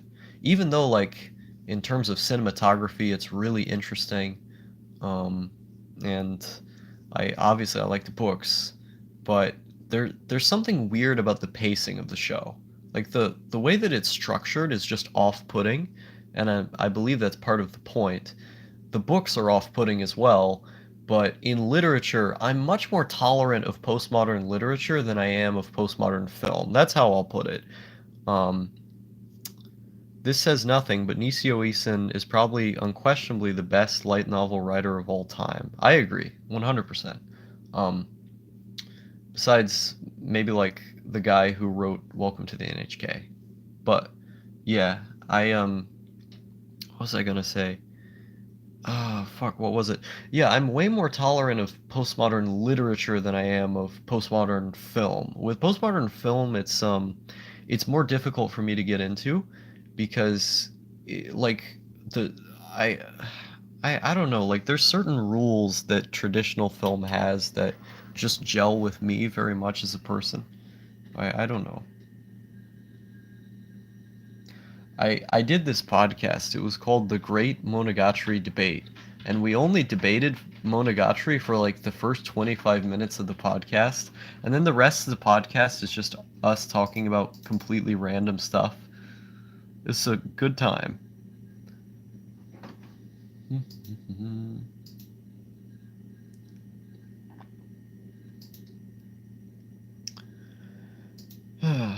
Now, what else do you want to talk about, folks?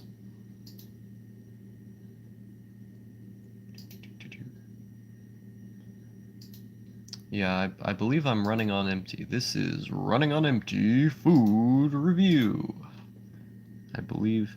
I'm not familiar with postmodern film. I was mostly referring to Monogatari structure. Oh, okay, fair enough. I don't know enough about it to accurately comment, but the idea is that, Like, for example, the show don't tell rule. Um, Monogatari a lot of the time flies in the face of the show don't tell rule because they just explain a lot of the situations like directly to you, which I mean a lot of anime does that, and I don't mind that inherently, but the way in which they do it is disorienting to me, probably because of just how much dialogue there is. Green text screenplay, eventually, i.e., breaking down anime tropes. Oh, I see, I see. Um, it's true. They are modernist tropes that are being broken down and critiqued. I think Monogatari leaves a lot to the viewer. I agree.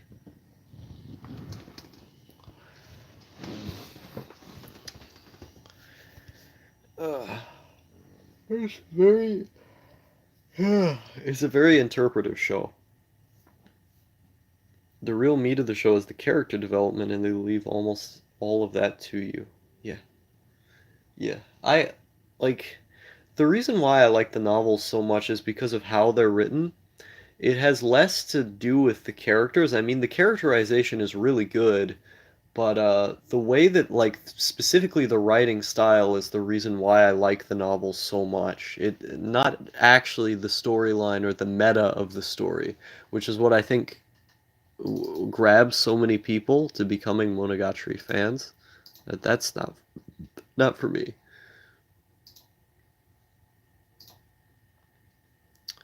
What do you think of Homestuck? I think it's boring. It's too damn long. I've tried reading it. Uh, I understand that there's like some kind of like philosophical thing about it or something. I'm sure it's good for the people who like it, but I've tried reading it and I couldn't get into it. Too damn long, and I hate the art style. I hate the way that it looks. Uh, yeah, it's definitely not my cup of tea at all.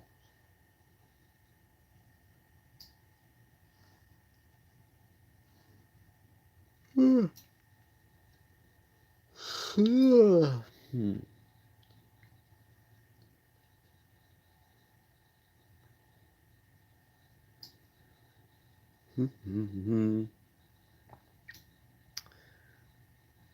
I started out liking the visuals, but primarily I've just become attached to the characters. Nice.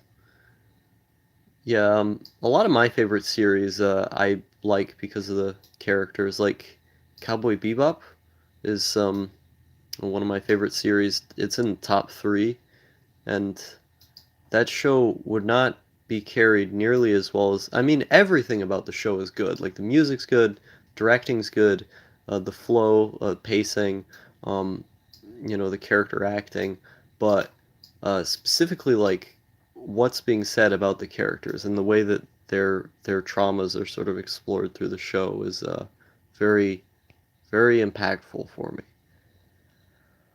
me. Nothing good or smart about it is buried under anything good or smart about it is buried under a thick layer of wacky Tumblr humor. One, I see. Makes sense. And that's not my like that kind of humor is definitely not for me. I didn't think Homestuck was funny. Um, I got attached to the vibe of it similarly to the way some people latch onto a sitcom and endlessly rewatch it. I'm always ready for a Monogatari episode when I want something comforting but also to think. It's nice. I can't really think of a series that I'm like that with. Uh, Maybe it's because I just don't generally watch things very much. I just kind of, like I said, watch the things that other people around me are watching. Anime is really the only thing that I have a lot of experience independently viewing, I guess you could say. And the reason I do that is usually because of like recommendations from YouTubers, or I'm reading like an image board or something. Like back in the golden days of 8chan A, the slash A, the anime board on 8chan, I was obsessed reading that board. I'd read it every single day. Um, but the film is worth your while. Oh, I like film. I just need to put in the time. But I'd read the board every day, And sometimes I just pick out a random show because the board was discussing it, especially if it was an older show that the board like collectively decided to get together and rewatch. Like sometimes there'd be a thread that would say, random obscure shows from spring 2014, and then they'd put out some like slice of life show. And I would watch like the whole thing, just because the community was talking about it and I wanted to talk about it. So, I don't know. Once you get into the film world, you'll find few established classics that aren't worth your time. I see. That makes sense. I mean, I used to like horror movies a lot. That was something that I did kind of get in independently on my own. What is it? That film Cannibal Apocalypse and these kind of things. The there's I like this B horror movies. The movie about the Santa Claus that like killed everybody. Uh, you go, yeah, obviously you got Nightmare on Elm Street.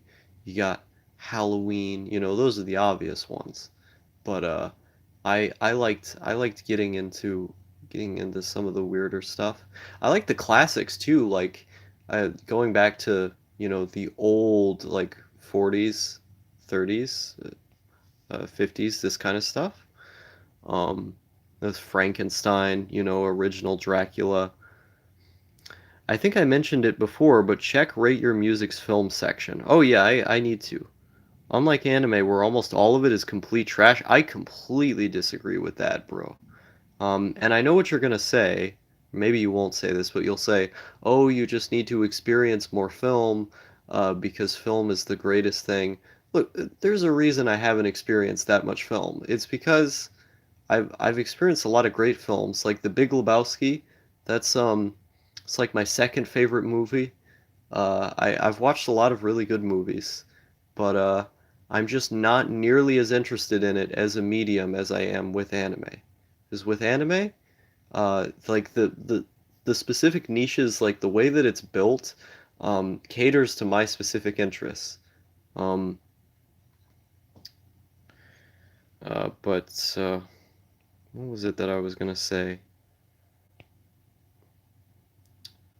Um, there was a point I was gonna make. I say, yeah, my top three films is like Love and Pop is obviously number one. I think I've actually told you this before, is that Love and Pop is my favorite film.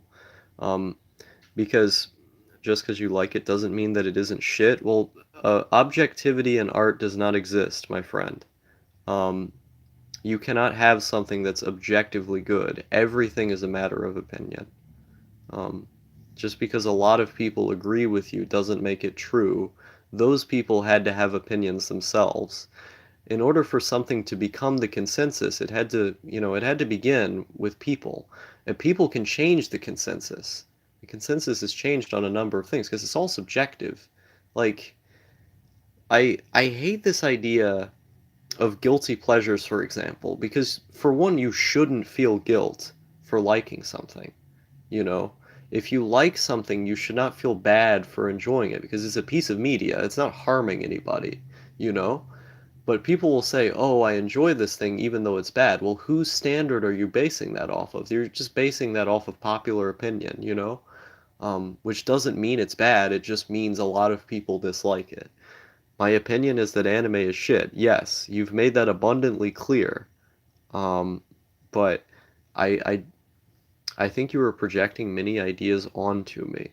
I think they're interesting ideas to talk about. But when someone says just because you like it doesn't mean it isn't shit, usually what they mean when they say that, and perhaps you could say, oh, you're taking me out of context or whatever.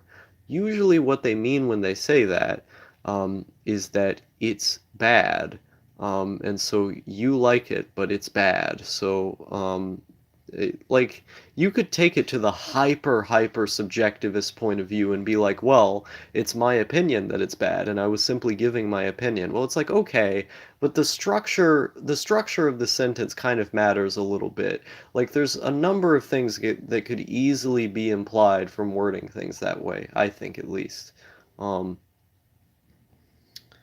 but I don't tend to like wording things that way because on the one hand, it's kind of a joke, it's kind of a meme like haha, my taste is better than yours, blah blah blah. But I don't tend to like wording things that way because a lazy writing, poor animation. I mean, there's some things I think we could yeah, no, like I think every anime fan would agree with that. Lack of originality, I don't think that would even necessarily apply. Like most of any medium is bad. Um, Lack of respect for the viewer's time. Um, but I actually like the poor animation quality as a stylistic thing. I think that's cool. Even like the lack of originality, like there are shows that to many people would be bad that I like specifically because of the things about them that make them bad to other people, you know? Uh, I have um I have a couple videos that I wrote talking about this idea. I like some pretty bad stuff, but I admit its flaws. I admit that those things are flaws to other people, but I don't see them as flaws from my own point of view, you know? Um, but I can acknowledge why those other people do see them that way. And I call those things strengths in my favor for personal reasons, and then I attempt to explain what those reasons are, you know? Um, the but the majority of any medium is usually going to be bad. Um, the only medium that I don't get like that with is video games. With video games, I will enjoy almost every video game you put in front of me. It's very hard for me to find a game that I don't like. Um, but yeah, there's a lot of bad anime. A lot of it out there. Uh,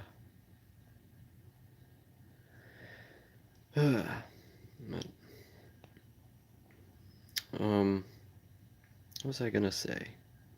I forgot. But yeah, I'm thinking of staying awake until noon, or staying awake until the mail. Well, there's nothing coming in the mail. Why would I stay awake until the mail gets here? Uh, I don't know. I'm just so used to that. Like instinctively, I think, oh, I have to get the mail at whatever time. But I always try to get it as soon as I can. But I don't know. I'm thinking of staying awake until noon because, like I said, yesterday I got 5 hours of sleep and I'm still not tired. So that's what I'm considering at this point. Hmm. I need more alcohol. I haven't had any alcohol today or yesterday, and it would make it so much easier for me to sleep because I've had this continual insomnia problem my whole life. I live a pretty active lifestyle these days, and even in spite of that, even in spite of being more active and, eating better and stuff, my sleep schedule just doesn't budge. I have so much trouble retaining and getting to sleep. Um, and it's really only when I drink or like smoke weed or something that I can actually sleep and wake up at the same times each day. Oh, the month of February it really was a paradise month for me. Not just because I was not depressed at all that month, but it was also because I was waking up and and sleeping at the same time every single day. And as soon as I stopped drinking and as soon as I stopped having weed, that changed. Immediately changed. Um, and I went back to having the same fucking terrible sleep problems that I've always had. So, I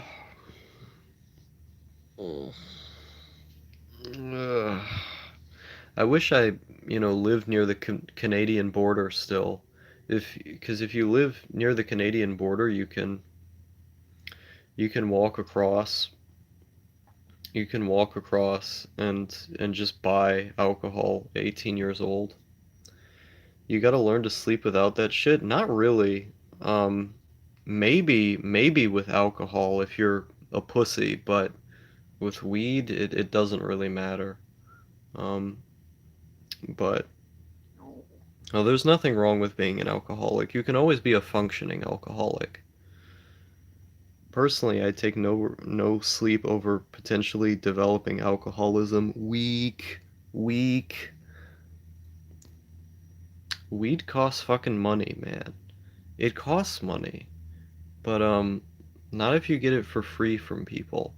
If you get it for free from people, or if you have your own supply, if you catch my drift, you know, your own supply, wink wink. It's not that difficult. You're a functioning alcoholic until you ain't. Well, the goal is to keep yourself from becoming a non-functioning alcoholic. And I've seen way too many alcoholics. Well, that's because they had bad genetics and poor education. Um, but there is a way. There's a way to keep yourself from drinking too much. It's the same with anything. Like if you just monitor your use of it and you aren't a literal retard, which to be fair, most people who use drugs are literal retards, then you'll probably be fine. Um, it's just that, you know, the irresponsible and stupid people end up ruining it for everybody else. Like I've met plenty of people, you know, who have drank every day for, you know, years and years, and they're totally fine. They're just living life, you know, they're out there. They have a few health problems here and there, but it's nothing that really matters that much. Now, those people, they know when to stop. That's the important thing, is knowing when to stop. Man, that's how every addict thinks. I'm smarter than those folks. I'm not going to be like them. Those addicts don't have any self-awareness, though. They can't observe their own behaviors and then realize what they're doing. Um, like like I've heard people say that like opiates are really dangerous, for example. But when I got addicted to opiates, getting off them was really easy. Like I had about 6 days where I had these terrible physical withdrawal symptoms, and you just feel like you have a terrible flu, and you know, you get tremors, your body shakes a whole bunch and this kind of stuff. It's kind of cool, to be honest. But you know, you just feel really bad. But by the end of it, it's just gone. Like you can always just stop. I don't under this is what I don't get, right? Is that like every time I've been getting close to getting addicted to something, or every time I have been addicted to something, I've always just stopped and then it worked. Like my dad is the exact same way, because you know, like my dad, he's been doing meth for, you know, like a long time, and he'll do meth with you know, with friends of his every couple of weeks, but he never exceeds that. He's able to hold down a job. He's able to, you know, have like a, you know, completely normal life essentially and be perfectly responsible, but he just does math every couple of weeks, you know? Um, and it's one of those things where like, you know, he's done just about every drug in the book. Um, and he's never got addicted to them. Or if he did get addicted, he did like what I'm talking about and just stopped. Um, so, you know, let's see. Be careful, champion. Some people are genetically less disposed. Yeah, that's what I was going on about, is that, you know, I think I have very good genetics when it comes to addiction. Um, like like my dad, he's very good about not getting addicted to stuff after all these years, because he's self-aware. Part of it, part of it is, I mean, being self-aware is partly genetic too, but you know, it's yeah, it's weird. I don't know much about opiates. I I know heroin will easily fuck you up though, like after only a couple hits, but that's like 100 times stronger than morphine, huh? I believe morphine is actually stronger than heroin by a bit, but no, heroin is fine. Um, like I've known a number of people who do heroin occasionally and they never got addicted to it. You just don't inject. Don't inject heroin. If you're injecting heroin, that's a bad scene. But if you're smoking heroin, if you only do it occasionally, you'll be fine. I don't know what Earth Alien said. He said something and then he deleted his message. I don't appreciate when people do that. Um, but I know someone who was on morphine. I see. The um the strongest opiate that I've done is oxycodone. I really liked oxycodone when I did it, but the thing about opiates is that they're kind of a boring drug, you know? Like the reason why people get addicted to them is not because they're good or powerful drugs, you know? Even something like LSA, fucking morning glory seeds, I would argue is a more powerful experience than opiates. Um, just because it makes you feel more. The point of opiates is to numb pain. The people who get really into them is because they're hiding from something. And if you're hiding from something, you have emotions that you're trying to bottle up, then addiction and abuse of drugs is going to become a much more serious issue for you because you already have emotional problems to begin with. Um, and so it's going to lead you down a path. Um, I've got a really addictive personality. I see. I have basically the polar opposite. But okay, you lost me, mate. Where did I lose you? Um, but so that's like opiates are not that strong in my view. And I've done hydrocodone, I've done codeine, I've done oxycodone. Um, is there another one? No, there's not another one. Um, and oxycodone is very strong. I did a lot of it. That's the thing. Um, and it's not a particularly strong drug. Like there are other drugs that are way more fun. Way, way more fun. The point of opiates is to dull pain. They make you feel less pain. And they can be euphoric, they can be very euphoric, but in comparison to other drugs, I would say they're not very good. That's why I don't recommend that people do opiates. It's not because, oh, it's so scary, it's gonna ruin your life, bro, or some fucking moralist bullshit like that, which is a real potential depending on who you are. Um, but it's because they're just not particularly fun in comparison to other things that you could be doing. Um, this sort of cultural idea that, opiates, they're the strongest drug. I think that's just wrong. Um, uh, let's see. Tell that to every former OxyContin addict using heroin. So many lives destroyed. I see. I'm sure you have more up-close experience, but I trust everything else I've heard over one opinion. Well, the things I'm saying isn't just one opinion. There is a section of people who very vehemently believe, who aren't even users of these things regularly, who will tell you if you just educate yourself on these substances and if you come into them with a healthy mindset, you'll probably be fine. You'll probably be fine as long as again, are self-aware.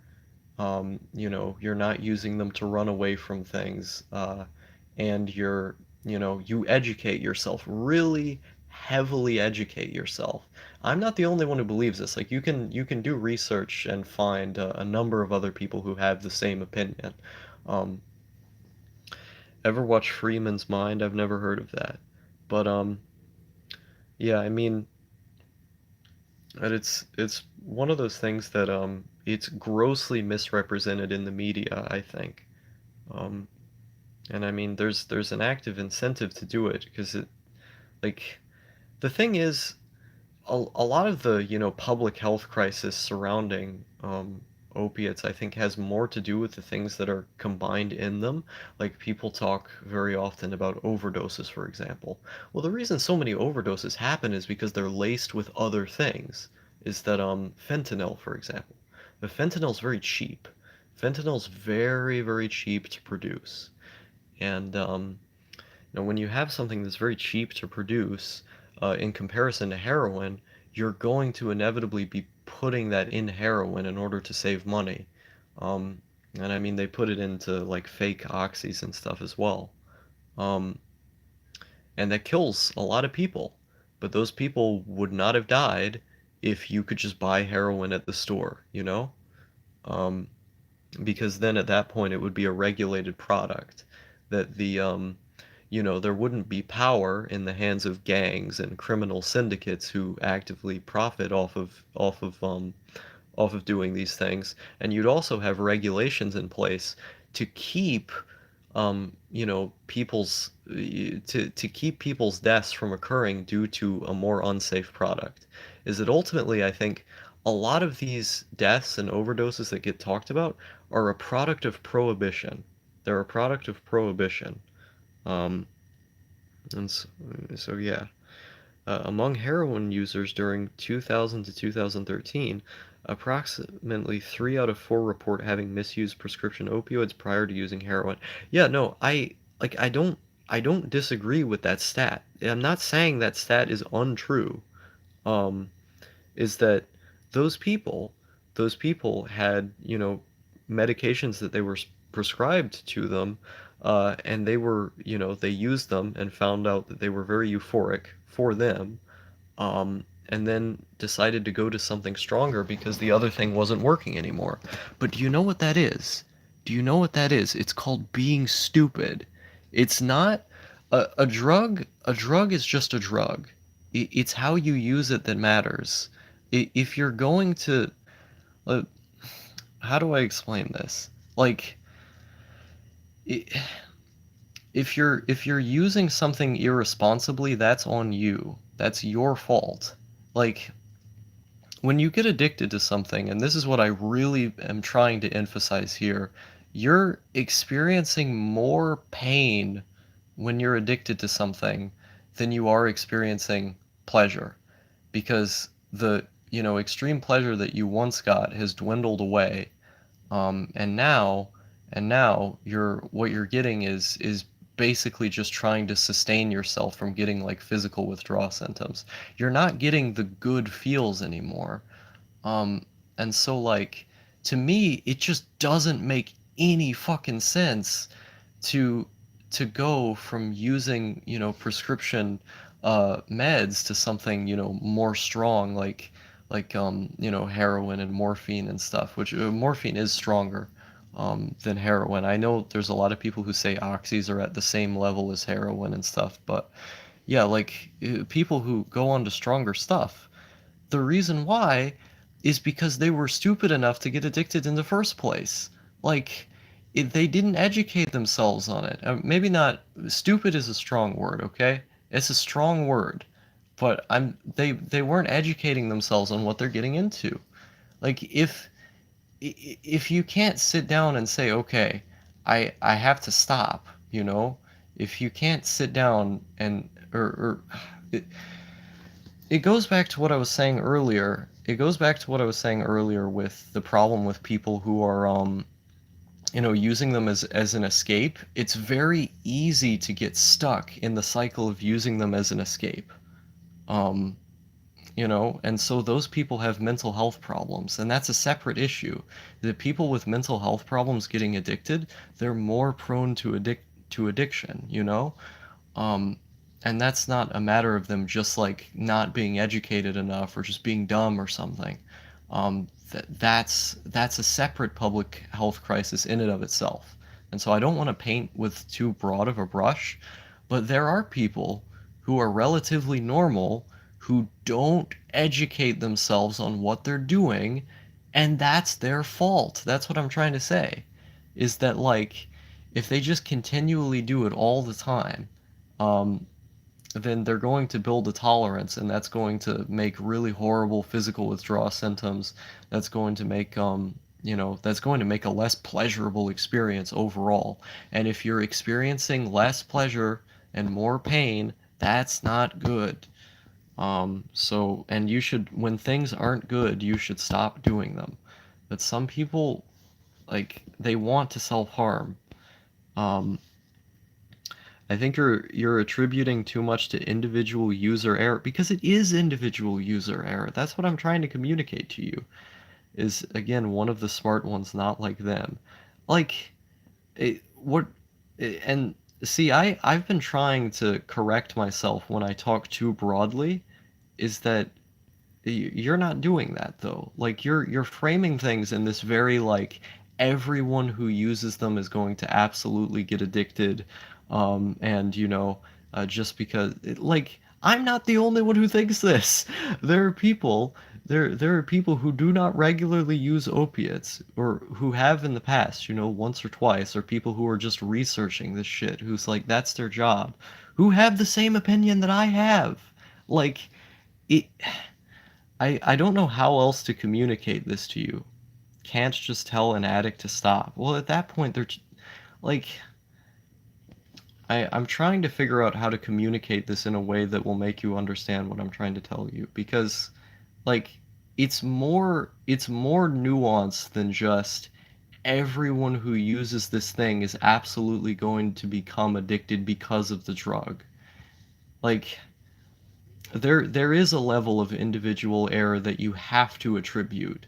Um, and I think you only understand that fully once you actually use them. But even just on a logical level, like if you research it enough, you can understand, but you only fully understand once you've actually used them. Um, but I don't like it's one of those things where like I don't intend on using them again to any significant degree, maybe like once or twice. Again, I'm not that big of a fan of them. Um, but like how do I'm it's very late. Like I said, I only got 5 hours of sleep yesterday, so it's more difficult for me to explain things now than it would normally be. Um, but I'm trying like it's the people who don't do any drugs, like fundamentally they don't understand how they affect your brain. Like they don't understand like people like you who are just kind of like liberal, like straight edge, like let's do what's good for society, man. I read it in the news, bro. Like these people, like the intentions are coming from a good place, but it's fundamentally misunderstanding the cause of many of these things. Like, and especially like the condescension, like explaining, oh, I'm one of the smart ones, not like them, bro. Um, I don't see why that's necessary. Because it's just painting literally everyone who ever uses these things as people who are inevitably going to get addicted. Um, and like, I don't see a problem with the idea that there are people who are just smarter, who who have the education at hand, who like not even like on an IQ level or even a genetic level who are just smarter. Like the reason why they can be safer is because they have the education. They know what they're doing and they don't want to do bad. And so they know when to stop before it gets out of hand because they have the education on hand. Like a lot of these people just aren't educated. Individual education is going to do a lot. Um, the poor slash stupid people I talk to at work can't even grasp that they have alcoholism withdrawal when they say they had the shakes from a hangover. Better have another beer. Straight edge people are more susceptible to addiction much later in life when they get opiates for their backache at 50. Yeah, and it's like many of those folks, like they aren't educated on what's going on. Um, like they don't. I ugh, it would be everything would be easier to explain if I were just not so tired, man. Hey Star, my bad for being out for a while. I was in a commute and the net connection was pretty bad. Yeah, no problem. Um, like I don't know how to communicate these things. A star is definitely right there. Oh, thank you. Um, like it feels like at a certain point it's something that you're either just going to understand or not. Like for example, if you have a motorbike, everyone understands that motorbikes are dangerous. But let's say that you had a doctor just giving out motorbikes to people to drive, and they didn't have the proper context into, like how to wear a helmet properly or how to drive it properly. And we all, sort of as a society, we collectively understand that motorbikes are dangerous, right? And there's lots and lots of dangerous things that you can do, but it's your responsibility as an individual to understand the implications of that and to understand how to reduce the danger, which is possible. You wear a helmet, you drive properly, you pay attention. It is possible. And I'm not saying that drugs are necessarily a direct parallel, but it's similar. Like if you know what you're doing, you test everything that you have, you understand how it affects the body and the mind. You are self-aware about, okay, I'm starting to use it a bit too much and then decide to stop. Like these things are possible to do, and I understand some people genetically are predisposed to being more addicted. That's a real thing, and I understand that for some people it's too powerful of a thing. But I also think that you're severely undervaluing how important education is in something like this, and just in dangerous things in general. Like if you're educated and you know what you're doing, you're gonna have a much less bad time in comparison to people who do not. People who are just kind of going about life. And it goes about the other point that I was making too, is that people are going to have their lives destroyed by addiction when they feel like, there's no reason not to stop. There's some people, they're so depressed that they don't see a reason in stopping. They don't see a reason in regulating, in having control. And those people, like the mental health problems they have are just too severe. They need to get to a better place before they can use those substances. Um, but if they don't, if they're not in that better place, then it can lead to really chronic problems like what you were talking about.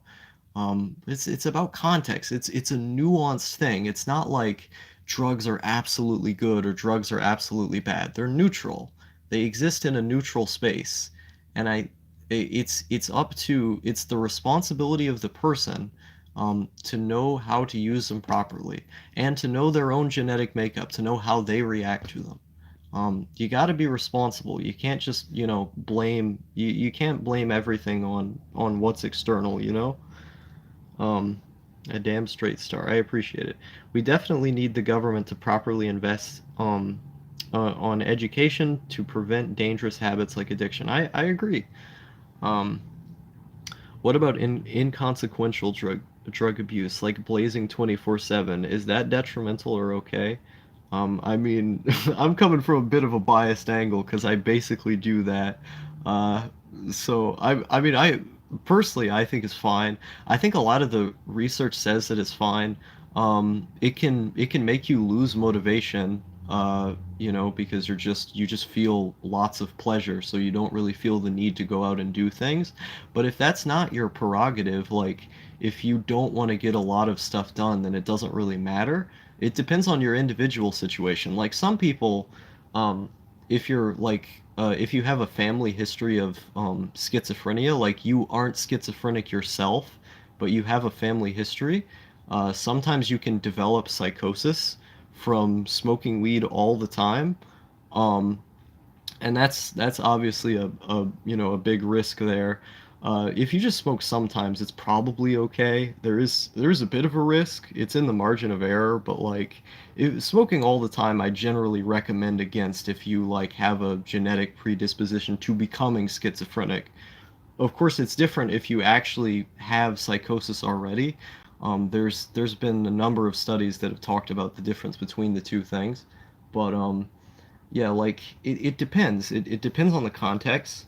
Um, and it's like I said before, it's about nuance. Like the thing with harm reduction and understanding what is it was I gonna say? Understanding how to use these things safely is knowing yourself and the circumstances you come from. With most people, being blazed 24/7 would be totally fine. It is, barring that they there are certain things that they'd be fine with letting slide, like, oh, I'm not gonna mow the lawn today, bro, or whatever. Um, yeah, blaze, Chapo, repeat. I agree. Wow, I subbed to your channel, dude. You enjoy Chapo too. Chapo is it's the most based podcast. It's my favorite one personally. You're on the wrong side of history if you don't, fam. I agree, 100%. Joe Rogan smokes the weed, but it doesn't inhibit him. Yeah, like there's tons of really productive people who smoke a lot of weed and they're still motivated. And those people are superheroes. Um, and I mean, it's really the same with alcohol, is that there's people who drink every single day and they still get their work done. They're still motivated. They just like to drink. I mean, hey, it's what can you do? Some people just like to drink. Um, Chapo's best. I agree. Yeah, Chapo's a great podcast. Like, I'm not even that like politically charged of a guy, at least not anymore. Like I used to be. I used to be much, much more political than I am now. Basically, the only source of news that I get is just from listening to Chapo. Like Chapo's the only it's my news source, which I'm sure a lot of people they would roll their eyes when they hear that and they go, okay, stars on his bullshit again. But I don't listen to anything else. That's the main place where I take an information because it's funny. It's funny. I like the good comedy podcast, Um, it's good feels, good vibes forever. I think Big Poppy got frustrated and left. By the time that I actually by the time that I explained the idea that I was trying to get across the whole time more clearly, I think he left. He left right when I stopped being autistic and explained it in a more concise way. Mm. Ugh. Even without sleep, even without sleep, the stream must prevail. Let's go, boys. Hmm. Okay. Oh, he's still here. Oh, okay. Oh, you didn't respond, so I had assumed that you had went off, but yeah, hopefully the line of argumentation makes more sense. It's literally impossible to have productive drug talk with someone who's never done them. Yeah, I mean like talking with people who are within the professional field, like people who are chemists and stuff, that's different because they actively work with these chemicals and they understand them very well. They're professionals on the matter. But when you're talking to just like random straight edge Joe down the street, like it's very difficult. You know, they can pull out articles and stuff, but it's there's a level of understanding that they're not on themselves. Um, which doesn't mean that they can't necessarily come to the right conclusion, but it just means that they're going to have a lot harder of a time doing it because, you know, i- how can you uh, how can you properly understand and judge the preferences of others when you haven't actually had those preferences, or when you haven't lived them? Um, I tried to deal exclusively in stats. Oh no. And I think we were both going too down the word of mouth street. I like I I think I was talking more from a philosophical position, but anecdotal evidence. Um, I wasn't talking entirely from my own experience though. I was talking just generally, like, from a philosophical standpoint, um, that dangerous things, you have to be educated about dangerous things and know how to use them. Um, like if you wanted to have like an objective argument, you could make an objective argument about addiction for cocaine, for instance.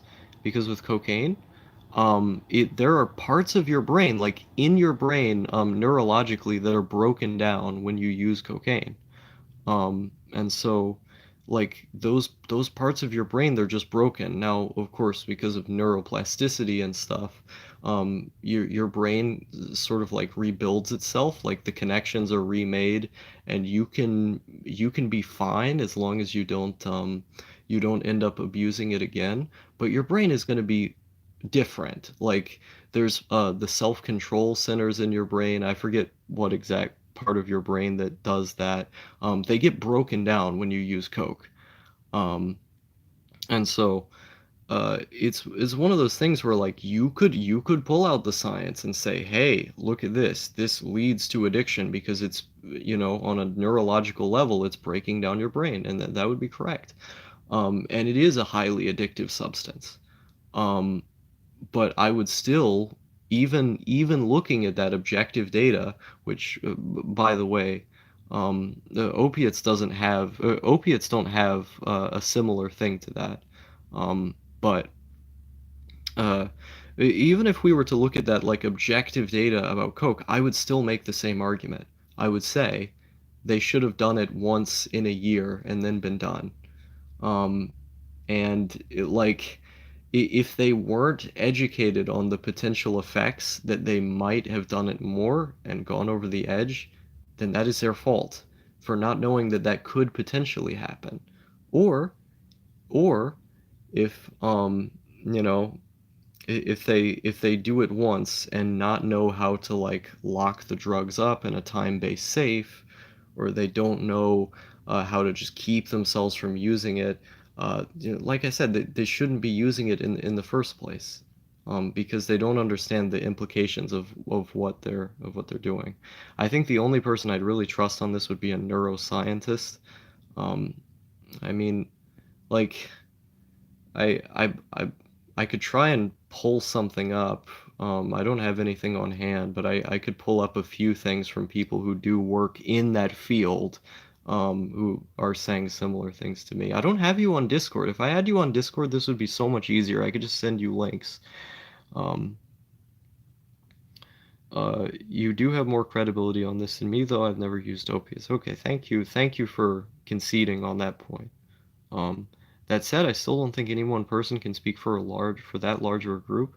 Um, well, that's why I wasn't trying to, is because I did say that oh, you don't have you haven't seen my Discord before. Okay.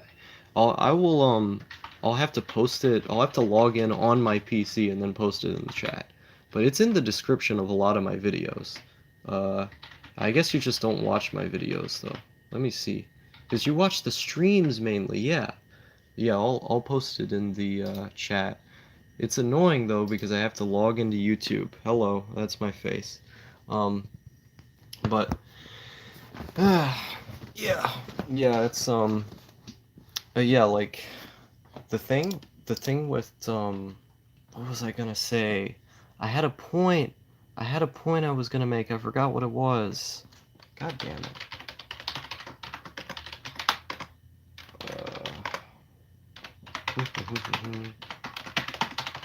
Too many details to keep track of. I don't wanna. I don't wanna update that. Um, but yeah, like try and find. There it is. But yeah, the thing. I think like a philosophical standpoint, what I was saying does have merit. Is that if you are self-aware and you know what you're getting, there you go. There it is. But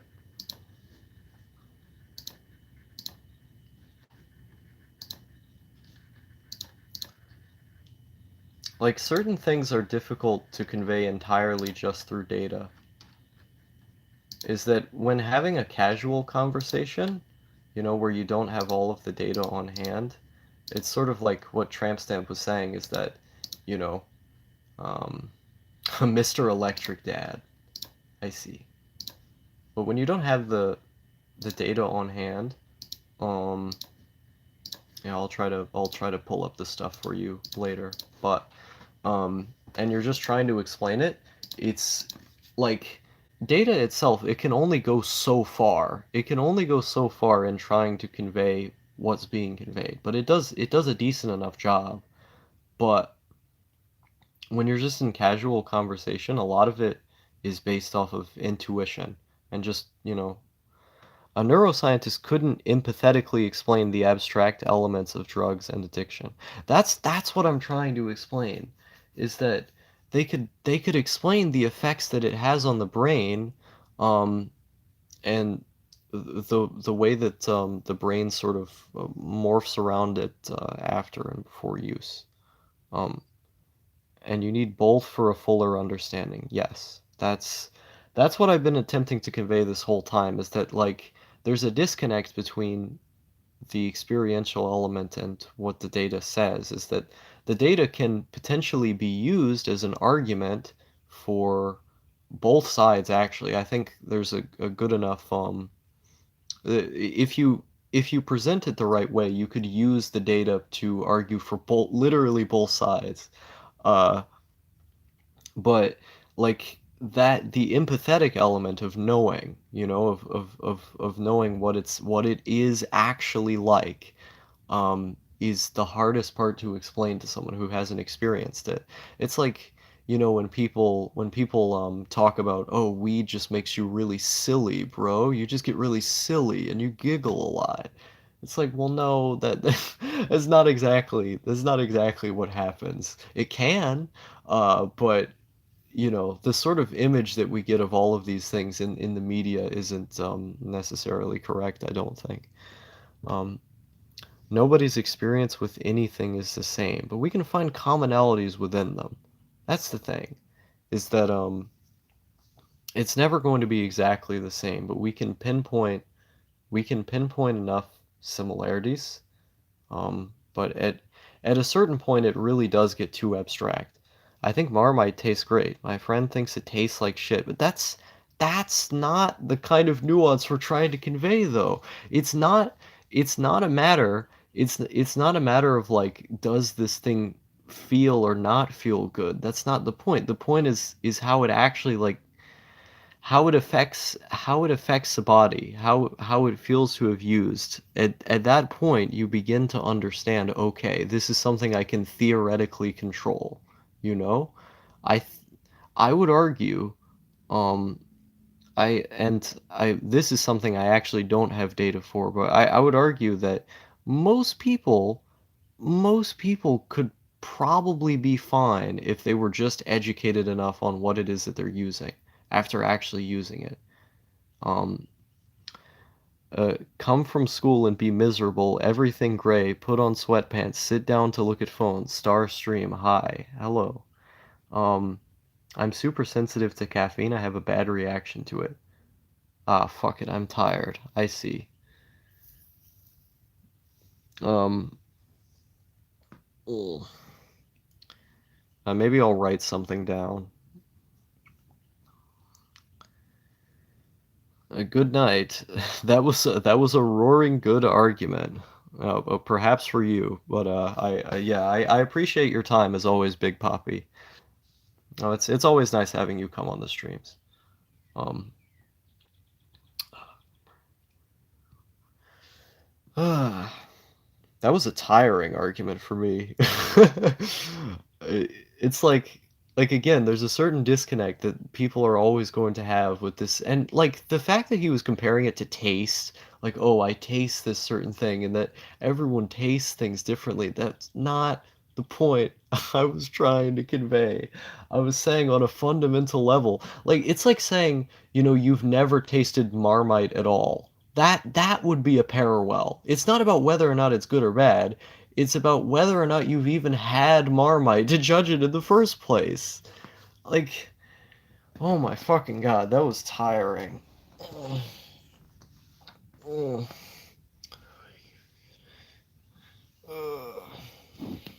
Mm.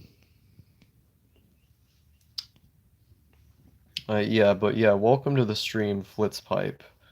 Caffeine is good stuff, but I've heard that cocaine in small doses would be healthier. What? I've never heard that before. Could you could you send me something on that? I've never heard. I think you might be talking about coca, the plant. Coca, if you just eat coca leaves, I should try cocaine. I would recommend against that personally. But I mean, if you want to give it a shot, just do your research. Seriously, do your research um, on what it is that you have. You know, check the purity of it. Make sure, obviously, make sure it's real. And know what you're getting into. Dose it properly. Um, you know, if you feel like you're going to use again, put it in like a safe place where you're not going to get it. That's at really extreme scenarios, though. You know, just be careful. Be as careful as you can. Uh, no cocaine. Wow, I'd never heard of that before. That sounds it sounds like a wild ride. I'd never heard of that. I know coca itself can be very stimulating, and lots of people, like in Bolivia, for example, they just eat coca leaves all the time.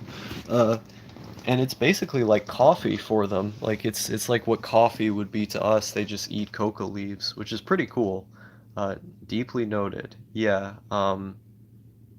But yeah, seriously, it's do your research, man.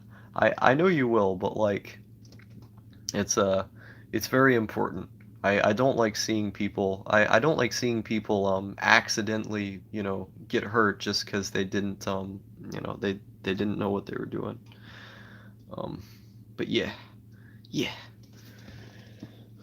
I mean cocaine. I'm quoting Christian Rocht. I could send you a clip, but it's in German. Coca leaves just contain cocaine, like you would eat coffee beans. Um, I see. Though I mean theoretically, like if you just had like a really small dose, if you had like a heinously small dose of Coke, um, I mean it wouldn't be effectively very different than just having coca leaves. I realize, but I my question would more so be about how much, because the thing with actual coke is that it's significantly stronger than just the leaves because of how much it takes to make. And so that's why I found it so bizarre, is because, you know, it's going to be a significantly more powerful experience than just eating the leaves. So how much would you actually need at that point to achieve a similar effect, similarly stimulating effect? And at what point would it be more or less healthy than just drinking caffeine? That's what I was trying to get across.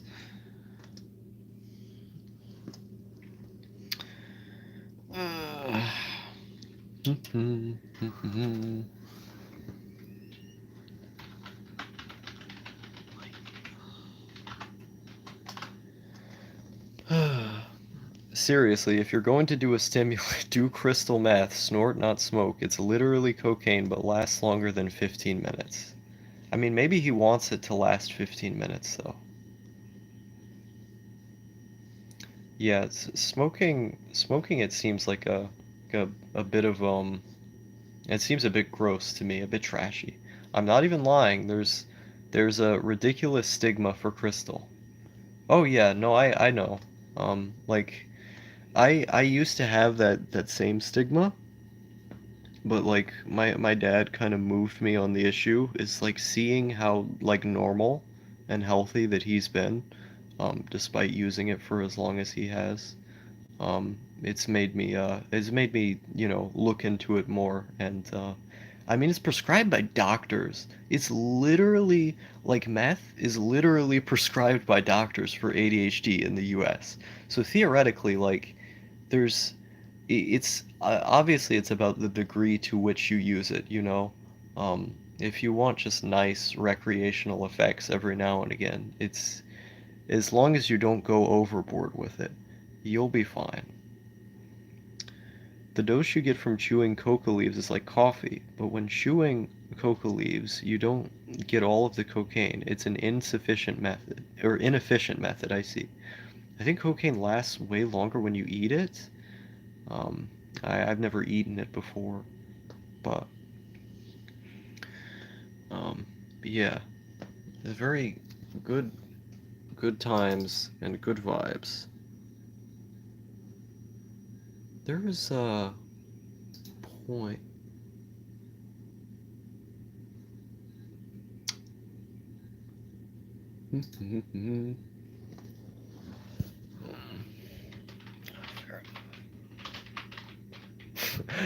I like how he sent me a message. He said, "Yeah, I don't care if I get the data. I'm just shooting the shit." I guess what I'm trying to say is that I never try to make a solid position without evidence. I see. He's an interesting guy. He has very centrist vibes sometimes. Uh. What was I looking up? How are you this morning, fellas? It's 6 a.m. over here where I am. Flitz is in Germany. I don't know what time it is over there. It's afternoon for him, yeah. But yeah, I've just been really tired. I've been awake. Yesterday morning I woke up at 7. I woke up at 7 a.m. yesterday morning, but I went to sleep at 2 a.m. or like 2:30. So I had either 5 hours or 4 hours and 30 minutes of sleep. So I like it's not as bad of sleep as I've gotten before. You know, I've been awake for days at a time. 8 p.m. here in the Philippines. Oh, you're Filipino. Yeah, I would not recommend doing any drugs if you're in the Philippines, my friend. If you're in the Philippines, for one, a lot of the drugs there are very dirty, so they're mixed with certain things that, just like the production of drugs there is not very clean. And also, it's really criminal over there to like the Duterte government. Like you guys, the Duterte government over there is it's scary. Like if I lived there, I would be very scared of doing drugs. Of course, I don't live there, so I don't know the full context. I only know what I can perceive through the net, but it seems like it would be pretty dangerous for you to, you know, possess any drugs. True, we get them from the Chinese triads. R.I.P., man. R.I.P. Don't they kill you for drug possession? I believe they do. I don't know what for fact, though. The guy I was quoting is the same guy I mentioned on Discord. I see. That the rest of the world is forever and you're dead. Who is the rest of... I don't know who he's saying is in who's dead.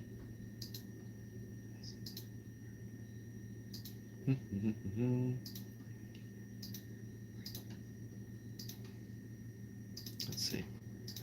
Uh, if you're poor, you can bribe the cops. Oh, I see. Yeah, so if you're like a more upper class person, you'll probably be fine. Just do bribes. The neutralization of illegal of illegal drug personalities nationwide. Let's see here. Let's see.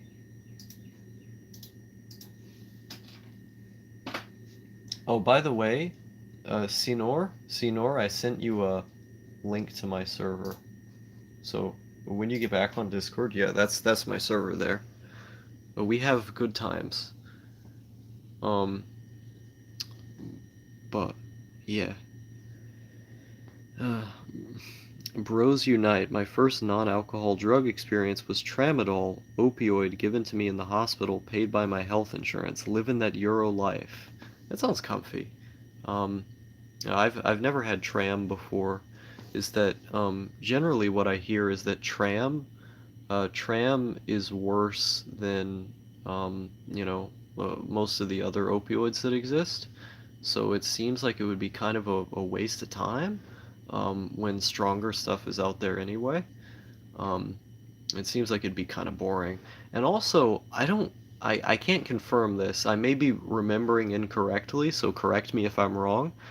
But if I recall correctly, tramadol has out of like out of all of the opioids, they actually give you like a potential of having seizures or something, because there's some kind of like norepinephrine inhibitor that's in tramadol that's not in other opioids. I don't remember exactly what it is, but there's some sort of like weird brain thing that tram has that other opioids just don't have. That I haven't read about this in a while, so I don't remember off the top of my head. But it's a weird. Let's see. Let's see. Good times. Boy life in the EU, as they would say. Oh, Tramp Stamp. Tramp Stamp. Do you like Young Lean? Are you a fan of Young Lean? Or just the Drain Gang in general? I am a drainer. I'm a fan of the Drain Gang. Um, I think it was quite a strong dose, and it went through a little tube directly into my blood. That's based. You basically injected. You basically just injected. Um, Star, didn't you say you were reading Fear and Loathing? Would love to hear your opinion on it, cause I was really into it at your age. Oh yeah, I love the book so far, but I've only read the first couple chapters. Um, I haven't gone past that because I've been slower with reading books recently. But yeah, I really liked the parts of it that I read. I've just been I've had more IRL experiences going on that have been a bit of a distraction, and also you know, just me being lazy. Bro, Young Lean isn't even Drain Gang. Get your lore right. I see. I I I mean, he's affiliated. It's enough. It's close enough. If you're affiliated, it's like it's like in South America and Mexico, like Mexico's North America, and then you got Central and South America. But like they're not the same, but they speak Spanish and they're adjacent to one another, they have like similar genes. A lot of I don't know what the fuck I'm talking about. Don't listen to me. Um uh it's like a apples and oranges kind of dispute I'm heading into over here. Lena Sad Boys. I see. Um.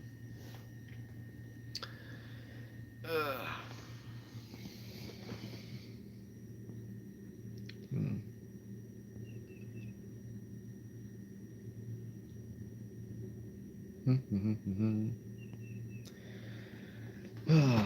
Yeah, but no, it's I think this is basically like the first time that I've done like a stream like this in the morning. It's very rare because I stream at some weird fucking times, but I remember during the summer of 2019, I did like a 4 hour stream that started at no, it was like a 5 hour stream. It started at like 4 a.m. I started out at 4 a.m. and I was trying to get to sleep just like this. But I was up until 9 a.m. and I like it got to the point where near the end of the stream I was like starting to fall asleep as I was streaming. And so my voice gradually got much slower. I was very tired as I was talking. And it was a comfy experience. I don't know what or who Young Lean is, but what appeal does he have for the star? Oh man, I'm fucking terrible at describing music. I'd need No Thank You, because No Thank You, he's a music guy, He's got that music theory degree going on and shit, and he actually makes it and like writes about it and stuff. So he would be able to explain it better than me, because he's also a drainer. He's a fan of Young Lean. But I I Fuck. You got me stumped on that one. I don't know how to explain the appeal other than just by saying that his music is unique. Um I don't fucking know. I can send you a couple songs that are good. Um Tramp Stamp, he is a Swedish rapper. Yeah, he's a Swedish rapper. Um by the way, Blady was fucking cute in that new Young Lean video. I agree, it was good. Um, let's see here. Uh, yeah, I can send you one of his songs on Discord. Oh. See, I'm gonna send you Gotham City. Gotham City is a good song.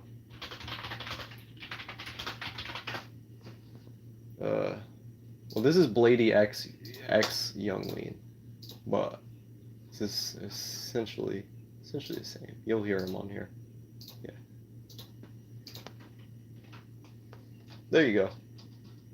This is that song I sent you is a good introduction.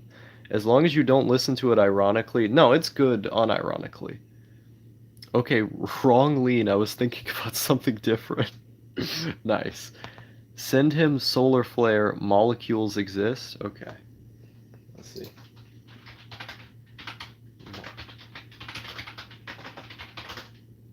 I don't think I've actually heard that song, or if I have, it was on an album and I didn't remember his song titles. But yeah, this one's good, I would assume. But I'll check him out. I hate him though because I see he is my age and more successful. Yes. Wait, I don't actually know how old Tramp Stamp is. Oh, 23. Yeah, you got some years on me. Yeah, I'm fixing to be 18 here in about a month, and you'll be, yeah, you'll be 5 years older than me at that point. It's weird to think about, right?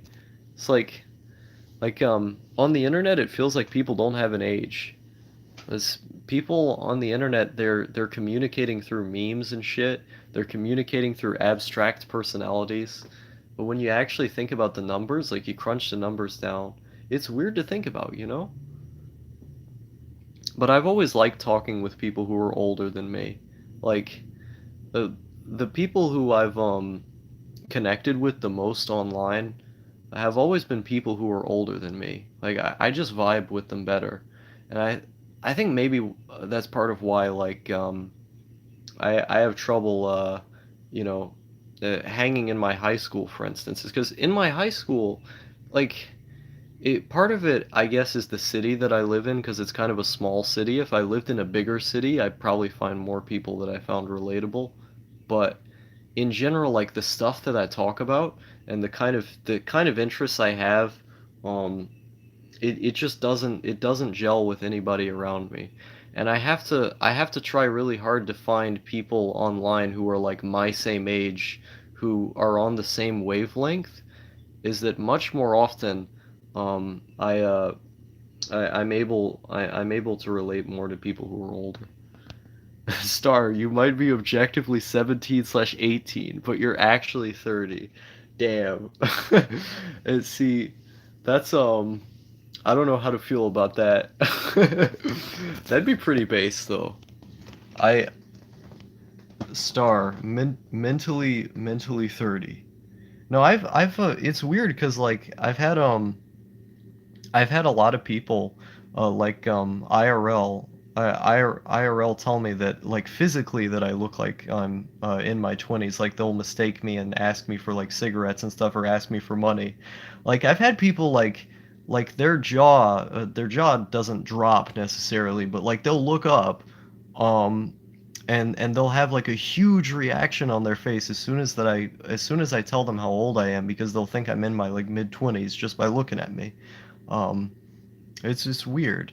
I guarantee you intimidate most adults intellectually because it was my first response when I first met you. Damn, that's really nice, man. Thank you. Um, oh, I'm glad. Like, it's weird because a lot of this stuff is just from reading on the internet for so long, or just being curious, um, like once you start learning how to break things down and analyze them and find information on stuff, it's really just a matter of being a good communicator, knowing how to communicate it. And I've practiced doing that a whole bunch. So I've I'm happy with what I've made for myself here. You know? It feels nice. Ugh. Star trans age. Yes, the one kind of trans. The one it's my little part of the LGBTQ spectrum is that I identify as a 30-year-old. Um no, I do appreciate it, man, a lot. It's I feel like different people, because different people have different types of intelligence, it can often seem intimidating to people who are like, for example, people who are just really smart when it comes to aesthetics, or they're just really smart when it comes to doing something like woodworking. You know, they hear some yakkoff like me coming around and, talking about all of this random philosophical concepts, and just, just going off on my wanker. Um, just me going on and on. Uh, like those people, they wouldn't be able to do the same thing, but it's not because they're necessarily unable to do it. It's because they just haven't practiced doing it and they're not as interested in doing it. Like the type of intelligence that they inhabit is woodworking, it's aesthetics, it's music or something like that, you know?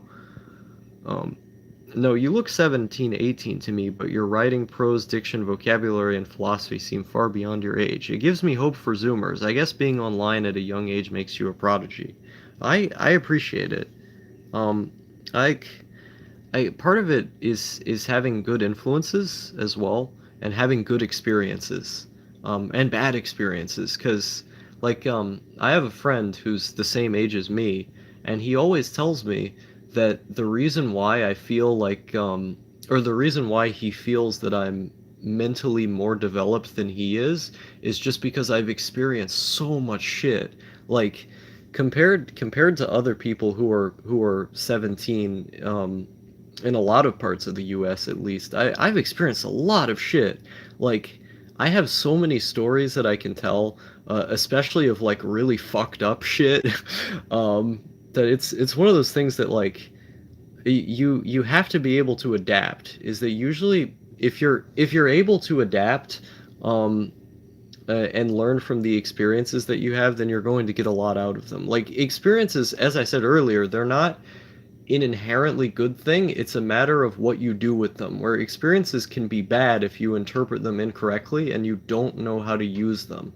But I think I think going through as much shit as I have in early life made me into a better person because I used it. I used it to try and learn from it, you know? Well, also being constantly online helps.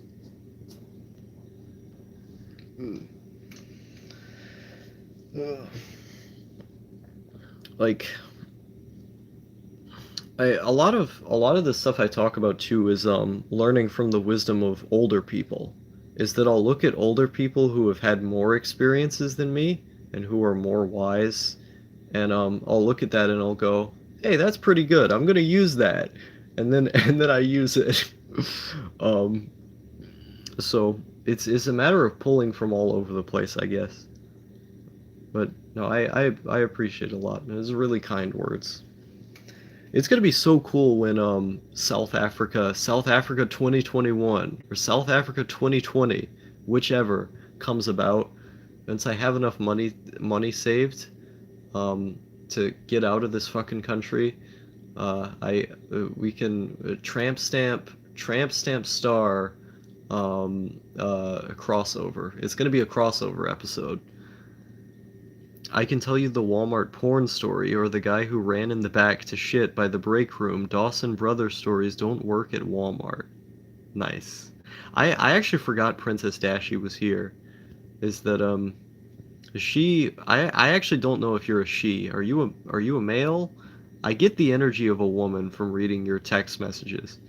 Um So because of these personal experiences sort of forced you to grow up faster, did you have a proverbial childhood? Not really, no, because when I was younger, a lot of the time I had to take up responsibilities that, like taking after my mom, for example, is that, my mom, she's really bad with money, fucking terrible with money, to where I had to learn at an early age how to do budgeting. Um, because I did the budgeting for her so she wouldn't mess it up. Now, she didn't listen to a lot of the budgeting I did. She ended up spending crazy sums of money anyway. Um, but there'd be stuff like that of like, having to take up of, doing the farm work for my for my grandpa, doing the, just doing work, around the home, of like trying to help my mom through her like emotional problems of her, screaming all the time and freaking the fuck out and all that. I couldn't always calm her down, but I was teaching myself how to in the process. Like I didn't have a guide. I was just taking shots in the dark. My mom, she would just get really drunk and then she'd be like, "Okay, time to throw Star down on the floor and pull his fucking hair out and beat him with a shoe." Uh, you know, um, and I'd have to learn how to mediate conflicts because of experiences like that, where you know you're forced to be more calm than you are. Like like emotionally, kids are not calm. They don't have like the level of emotional control that adults do because their brains aren't developed. But I was forced into a situation where I had to learn how to hold my tongue. I had to learn how to be more calm because I had to defuse a ticking time bomb right in front of me. Um, Another example of something like this, and I mean, this is, more recent memory. This is 3, 4 years ago, is that there was a family member of ours who was in our home. I will not say specifically who had a gun. They had a gun, and it was pointed at the family. I had to talk them down. I had to talk them down from having a gun, in front of the family. And everyone else was in a high stress scenario. They were all, my sister was crying, for example. My mom was obviously very upset. And I don't want to tell too many of the details of this, the context behind this, because this is a public forum. I don't know if anyone would watch this far, but uh, yeah, I had to talk them out of having a gun. Um, so, like, it's experiences like that. Like, and I could give a litany of stuff, like with my brother, for example, that I had to learn how to diffuse. Um, like, I just experienced so much shit of having to, clean up for my family that, um, it taught me a lot of valuable life lessons. And also, like running away from home and shit. You meet a lot of interesting people running away from home. Um, you know, you learn how to eat out of dumpsters and stuff. You know, uh, getting locked up in those fucking CPS facilities, which is basically just jail for kids who don't have a home yet. Um, you learn things from it. You learn things. A Tramp Stamp Star live show just like Chapo. That'd be base. Yes, and I have been up for 2 days as I can't sleep. That's rough. Sometimes when I'm listening to Star, I feel like listening to a grandpa telling his stories. I enjoy talking slash listening to people who are more intellectual than me. Sometimes when I talk to certain people, dumbass niggas of my age, I feel like I'm some intellectual mastermind. And also, often when I talk to my sister or my dad, they're surprised by my autistic, detailed ranting about topics I'm interested in, like drugs and politics, lol. But whenever I talk to people smarter than me on the internet, I feel more comfortable. Yeah, yeah, it feels nice. It feels nice um, to be able to talk with people who are more knowledgeable than you, because it's like it's not even like it's the opposite of an equalizer because it's equalizing in the sense that you're very used to being in unequal positions around other people of like, oh, Yes, Flitzpipe, the most impressive German adolescent in this kind of thing. Um, when you talk to people who are, at your same level or who are above you, you're learning things from them, and it brings you back down to earth. It's humbling. And I love that about the internet, is that there's always going to be people who are smarter than you and who know more. It's a constant battle of, well, not even a battle, it's more of a journey, um, of trying to learn more, improve. And the only way you can really do that is by being able to criticize yourself, to realize where the mistakes you made are and how to correct them. And you have to have other people to do that, you know? You can't just isolate yourself into a little hole. Looks like you're the true man of the house, huh? Not these days. Definitely not these days. Um, but at a certain point, at a time, uh, essentially, yeah. I was too young. I was too young to occupy that position, though. And it's not traumatic anymore, but it was at the time. Um, so much shit, dude. So many things that happened.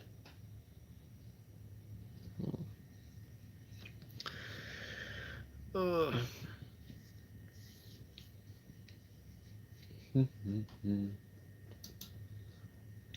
yeah, it's world's a crazy place. World's fuck. World is a fuck. That's what I say. It is people exist. Hmm. I wonder what I would be like if I grew up rich. If I didn't just grow up super super poor. I wonder I wonder what it would be like if I were like a rich person. Would I be the same? I don't know. I finished watching Welcome to the NHK. It was a good one. Hey, glad you liked the show. It was one of my favorites. But yeah. I think also genetics play a part into it as well, cuz like my dad's very smart. He's really into like physics and stuff. Um and so he's very good at math and has always been like a generally analytical person. He's very he's very good at analyzing things. He's just always done that. And so maybe I take after him in the sense that, like, when I was younger, for example, we'd have conversations about analytical stuff, and it would teach me to think more in that way because we'd talk about it. Or, just like the inherent adaptability that he had to have to live, the lifestyle that was similarly, well, I mean, he had a much more intense life than I've had so far, but like a similarly difficult life to have. Um, he had to be adaptable and smart to be able to get through it. I think Rich Star would be the same but less edgy. I don't know. Maybe. Who knows? Are you looking forward to Super Tuesday? Are you looking into Super Tuesday right now? Um, I don't really look at the polls that much. The only time I see the polls is when people send me the polls. Last time I checked, Bernie was winning most of the states in terms of polls. So I think we're gonna have a blowout victory here. I think it's gonna be great. Gonna be a good time. If you could live in a different time, where and when would it be? I wouldn't want to live in a different time. I'm happy with how things are now. Um, but yeah, I don't see a point in living in another time period. It seems like it would be kind of a waste. I guess like late 90s, early 2000s, if I were forced, like if you forced me by gunpoint to pick, because in the early 2000s, research chemicals were first becoming a thing, and so a lot of people attribute that as like the golden age. Really, it's like the early 2010s. Some people attribute that as the golden age, and so I think that's pretty cool. Um, Other than that, like internet culture in general in the early 2000s and late 90s, I feel like it would be an interesting it would be an interesting space to inhabit, because the only way I can get that stuff is by looking at Internet Archive. than going back and seeing what people had experienced, you know, but actually living there and being there. I think it would be pretty cool. Or like technology would be adaptable enough for me at that point. It's kind of a boring one to pick, you know? I could say, "Oh, I want to go back to ancient China or something," but like modern medicine modern medicine would not be all there yet. But theoretically, you know, in this hypothetical scenario, I might also have the future. I might have the future on my side. So I could go back to like the 1920s when, you know, when you could buy morphine in the store. And I'd have the future on my side. Um, you have to say something Reddit tier like you would be an old Victorian writer or be Bukowski in the 50s or something. You have, yeah, I mean, a Reddit here. No, I'll go. Hmm. Was it's hard. This is a hard question. You're getting me the real hard hitters now. Uh, Philosophical debate is one thing. This is too conceptual for me. Um, I don't know. I guess I'll go back to the Egyptian times. When when did the Jews build that pyramid? Yeah, I'll go there. There. That sounds good. Back then, around that time, whenever. I know that that incel guy, Negative XP, the incel guy who makes the Korean music, the pop punk about being a fag or whatever. He has this. He really wants to go back to 1965. Is that it's ironic to me because I know the song. Like you could consider the song that he wrote about wanting to go back to 1965 as like what is it called? Is just like a satirical meme.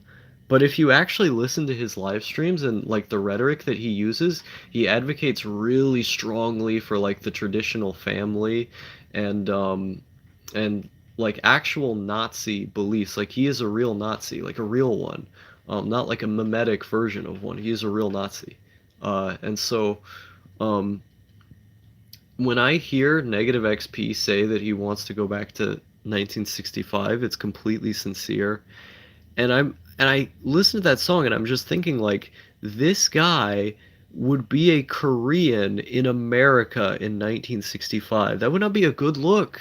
I mean, Koreans didn't have it as bad as blacks did, but they had it. They had it one way or another.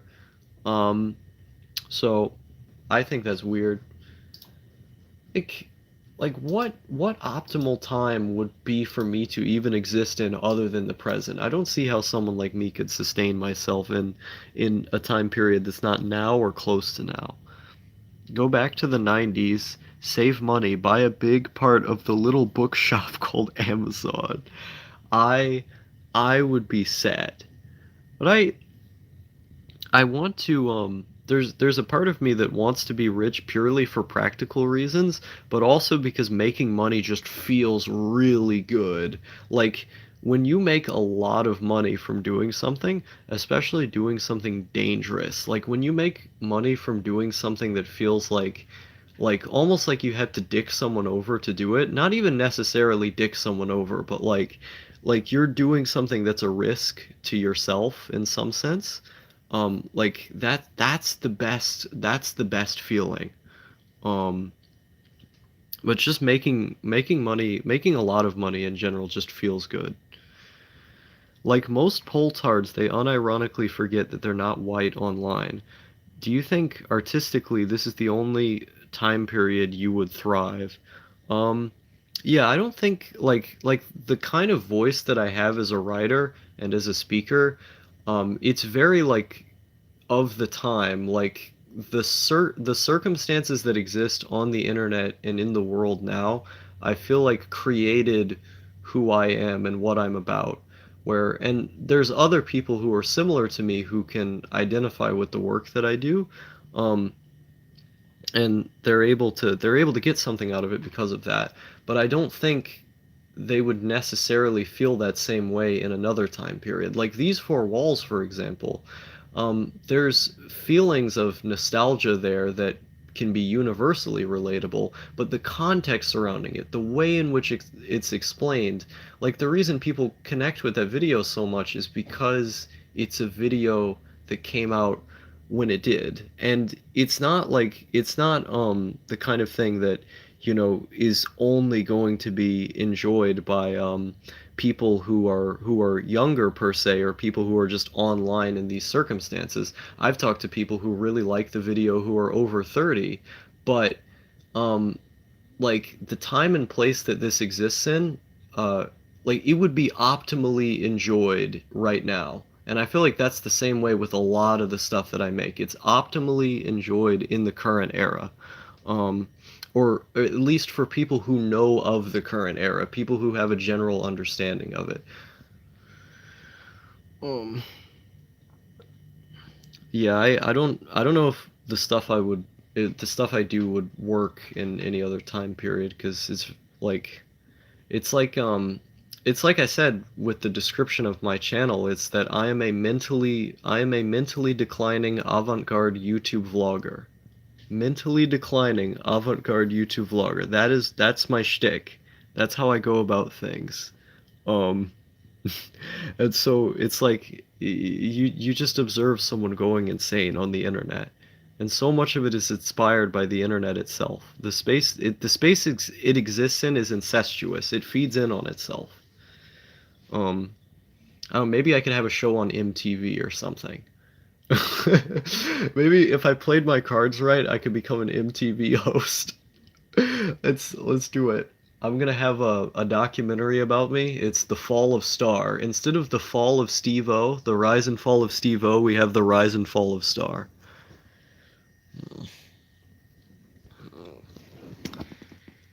Uh, let's see. Do you think when people look back, they will lump you all into a certain group with your contemporaries? For instance, they just include writers of the same decade as contemporaries during a certain movement. I don't know. I think I'd have to get a bit more recognition in the first place to be able to and get better in order to be recognized to that extent. And it's like, what contemporary would I even be linked to? Like, I guess I would be linked to No Thank You.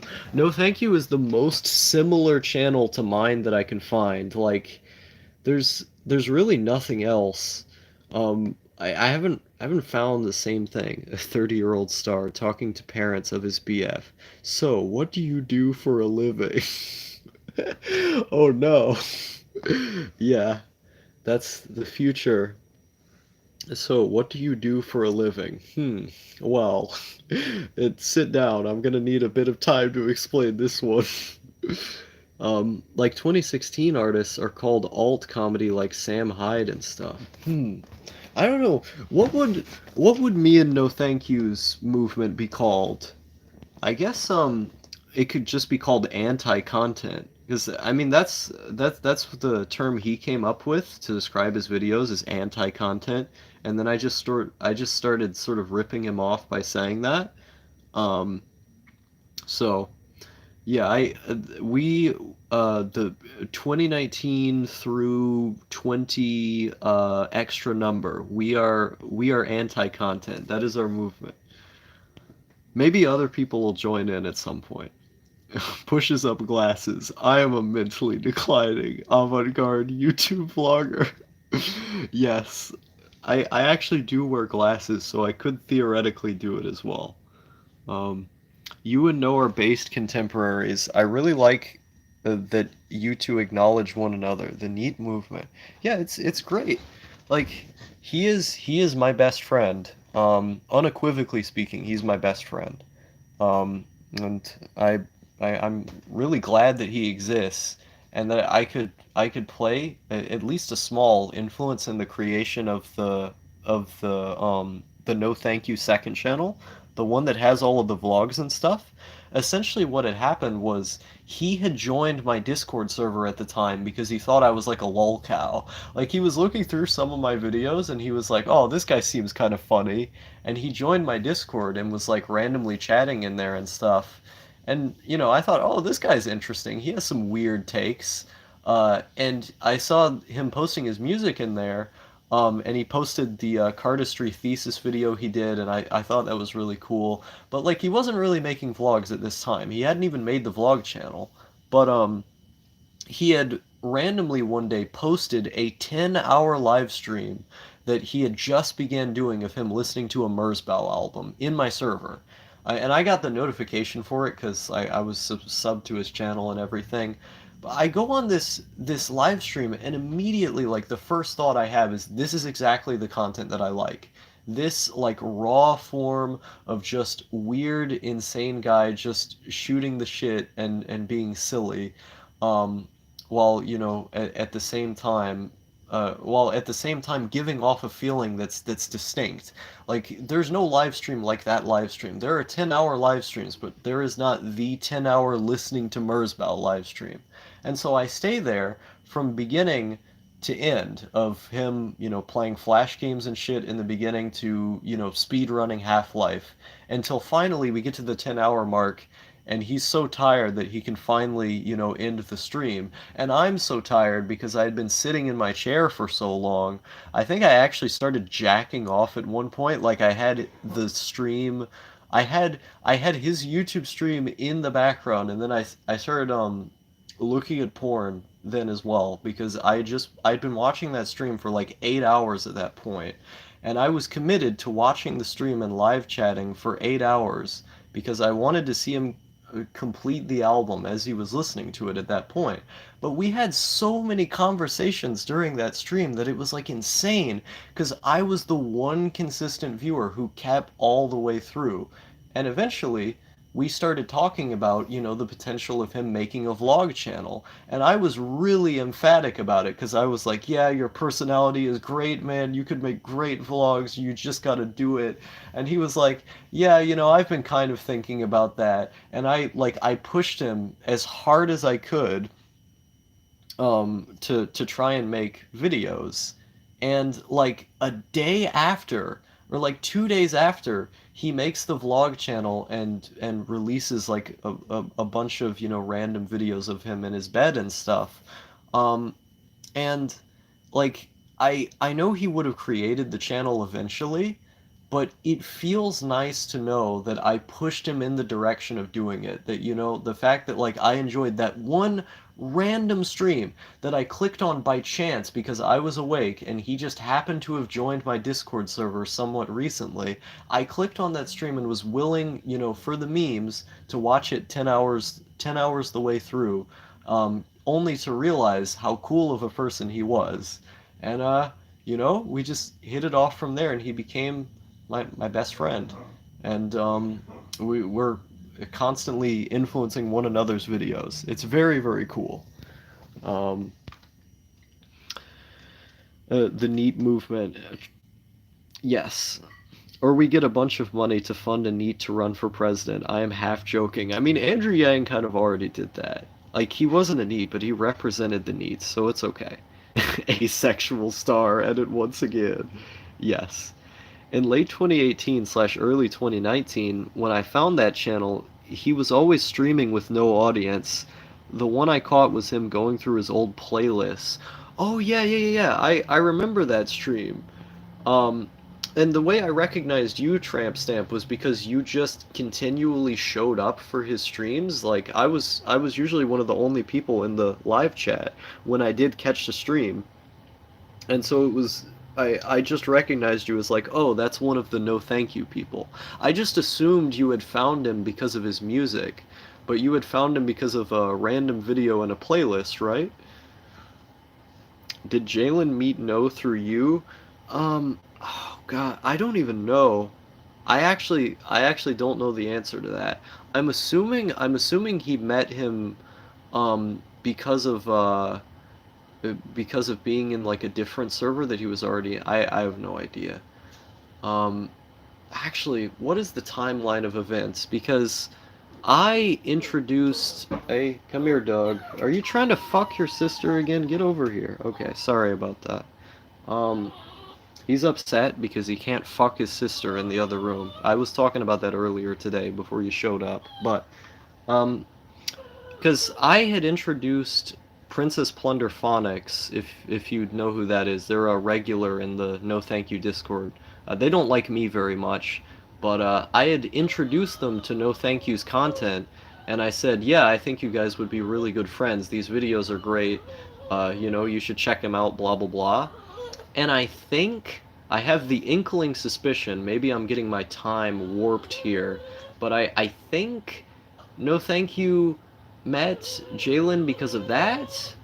I don't even remember how I met Jalen. How the hell did I meet Jalen? I met him. Oh shit! No, there was a random Discord server that Jalen made that had pirated Digibro content in it. That like everyone who was a fan of the Procrastinators podcast had randomly joined.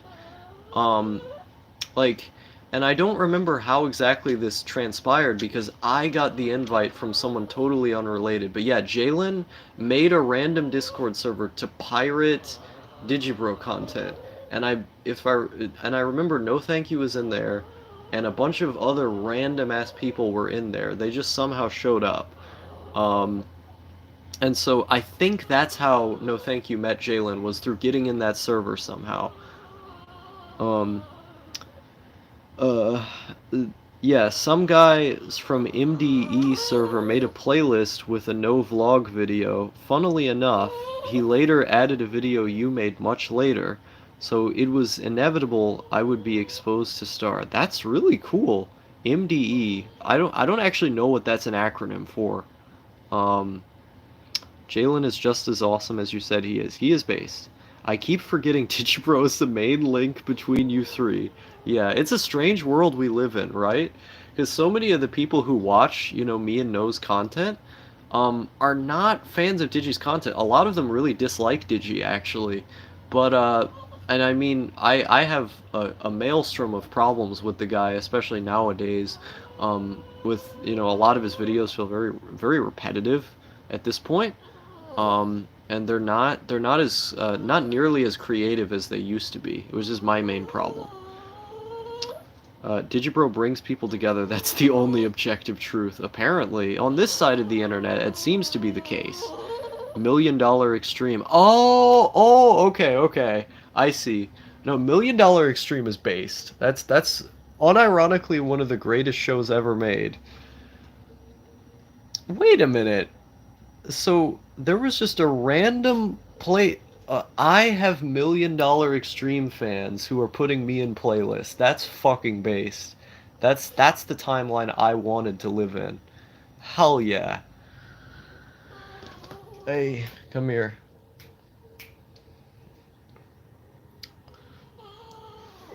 Did any of you see the video of Tom Steyer in South Carolina, like dancing and singing the "Back That Ass Up" song? They took ass out of the song. They said "back that thing up." Um, but yeah, it was Tom Steyer up there singing "Back That Ass Up" with the actual members of the group who had made it. Uh, Absolutely based. That's like one of my favorite things I saw this entire year. This actual presidential candidate, absolute mad lad. Dan, we need the black vote somehow, man. It's gonna work. Okay.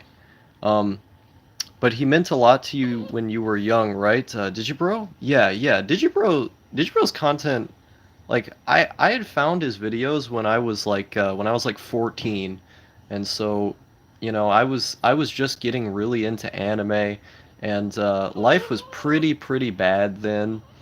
You know, it wasn't the best. It wasn't the best circumstances to be in. I was really alienated in like school, for example. I had just come back from a really terrible year in school, and I wanted to escape reality. And so in 2016 and a good portion of 2017, if I'm getting my numbers here right, uh, I, yeah, well, for the entirety of 2016, I'll just say, I just spent consuming YouTube content primarily from him because he was just making so many videos at the time because he didn't have anything else to do.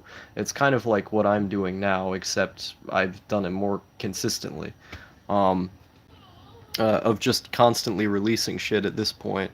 of going insane, because that's the thing about Digi's old content, is that in 2016 and early 2017 he was just going insane on the vlog channel. And so like the idea behind me and No Thank You's channels is that we're just that. Like we're just taking the things he was doing in 2016 and 2017 and then amplifying them and then making them more creative with our own personal flavor. That's the collective influence. But yeah, when I was young, it meant a lot to me because I had no friends when I was, when I was that age, and I was, like spending pretty much most of my time in my room for that entire year. Uh, and so it was nice being able to like listen to a guy who, was analytical about things and could explain things in a way that, made me think and made me want to learn more. Like that's the thing, is that his like this is the thing with YouTube analysis videos in general, or just people who are analytical on YouTube, is that it's a springboard. It's a springboard to learn more things. It's not a destination, it's a beginning. And so when you're very young, it can mean a lot to you to find people on YouTube who feel like they're teaching you about something, but you use that as a vehicle to start learning how to think yourself, and then to start reading and researching on your own, to be able to come to, better conclusions. And so like Digi's content for me was like a springboard. It was a form of creative inspiration in order to make me make more stuff, but it was also vital in making me want to learn more. Like and it's weird because like I've actually read way more books than him at this point, even though I'm significantly younger, but it was his content that made me want to read more books, you know? And so it's weird how it works out in the end. Steyer is adorable. Steyer is adorable. Like, even though he's like a billionaire, who, is very clearly he was very clearly opportunistically taking advantage of Bernie. Like it's difficult to it's difficult for me to dislike him.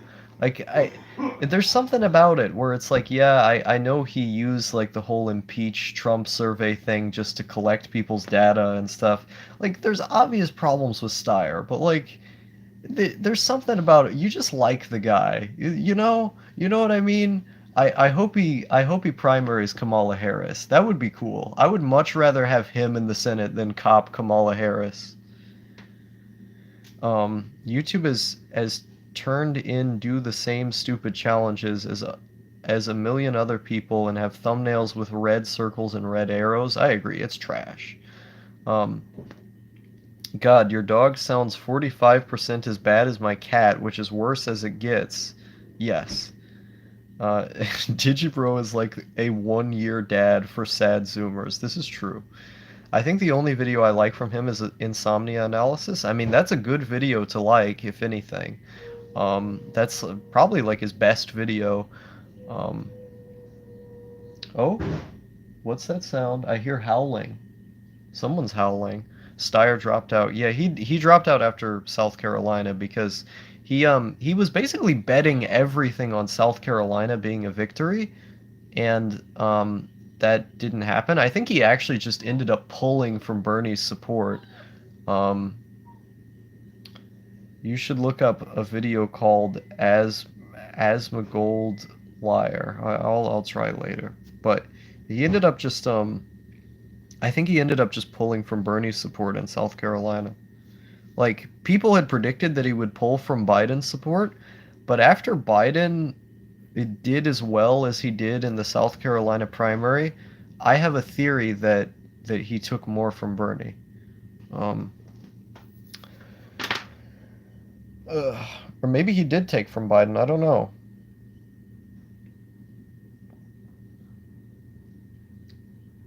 But yeah, I hope he actually runs against Kamala. That'd be funny. Is he tried to run for the governor of California before. Uh, the best Digi video is the arrival of Ben Saint, just because I like the PCP. I see. I liked this video he did Alone in the Void because it was very depressing. It was just a video of him walking around, just a video of him walking around this really big house that he lived in just completely alone and just talking to himself before he had moved out, and it was really sad. And it's you get good feels from that video. I guess the other favorite video of his that I have was it was called Why Digibro is Still After Dark, as like a it was basically just him, sitting there drinking a beer, explaining why he does what he does, explaining things. And it was a very relatable video for me. It's super refreshing how Felix and Chapo hate Bloomberg more than Trump. I definitely hate Bloomberg more than Trump. Like, I think that's actually a common opinion, is that like the even the most normal non-political junkie people you'll find, if they're even moderately left, they'll recognize that Bloomberg has done worse things than Trump has, because Trump, like, he says racist things, but Bloomberg implemented racist things like stop and frisk.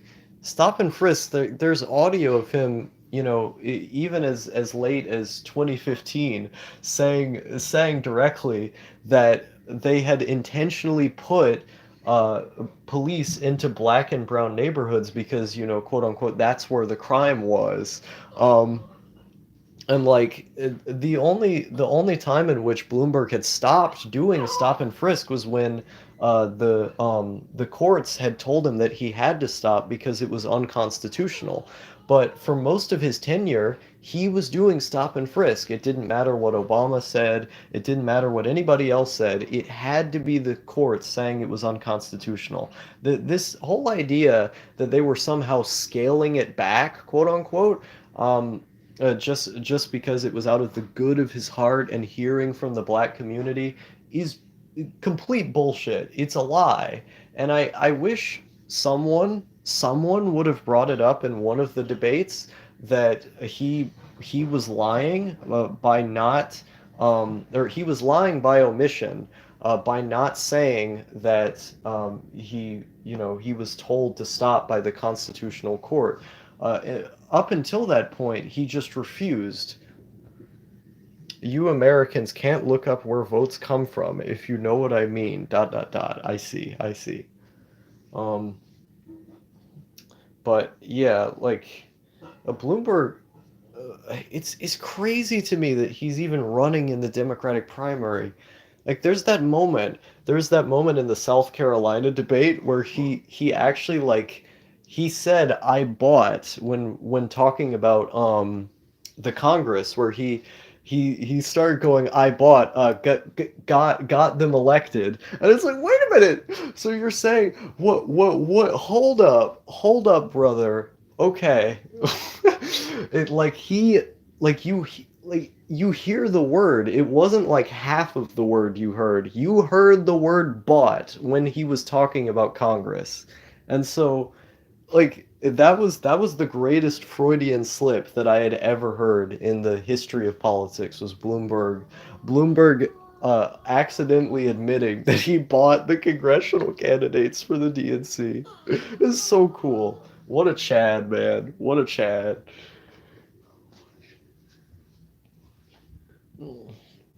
Ugh. I'd much rather have President Steyer than President Bloomberg. Jesus fucking Christ.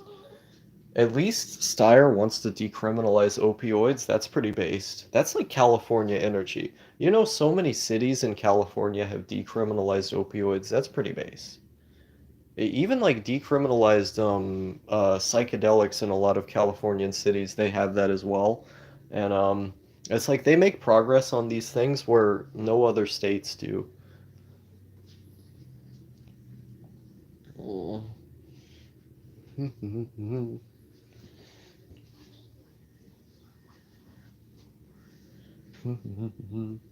Look at the time. The time today. It's morning. The greatest Freudian slip in the history of politics was some sad Austrian man writing a book about his important ideas. Ha ha ha ha. I see. I see. I see. Hmm. I like these German. I appreciate these German in jokes you have, Flitz. It's good. It's okay, Bert. Hmm. I think I'm. I think I'm just about running out of juice here, though. Or not in terms of battery, but in terms of things to say. I think I've gotten to the point where I'm tired enough to probably be able to get to sleep. Theoretically, hopefully. I really do hope so. I'm hoping to get some kind of sleeping aid from my psychiatrist soon to help with the sleeping problem. Um, Ideally, I would like to get Ambien for the problem because it's very, very good to help you sleep. But I don't know. I'll get whatever she throws at me, I guess. But all right, folks. It was great talking with you as always. Thank you for listening to me incessantly ramble into the camera as I try to get to sleep. But now is the time.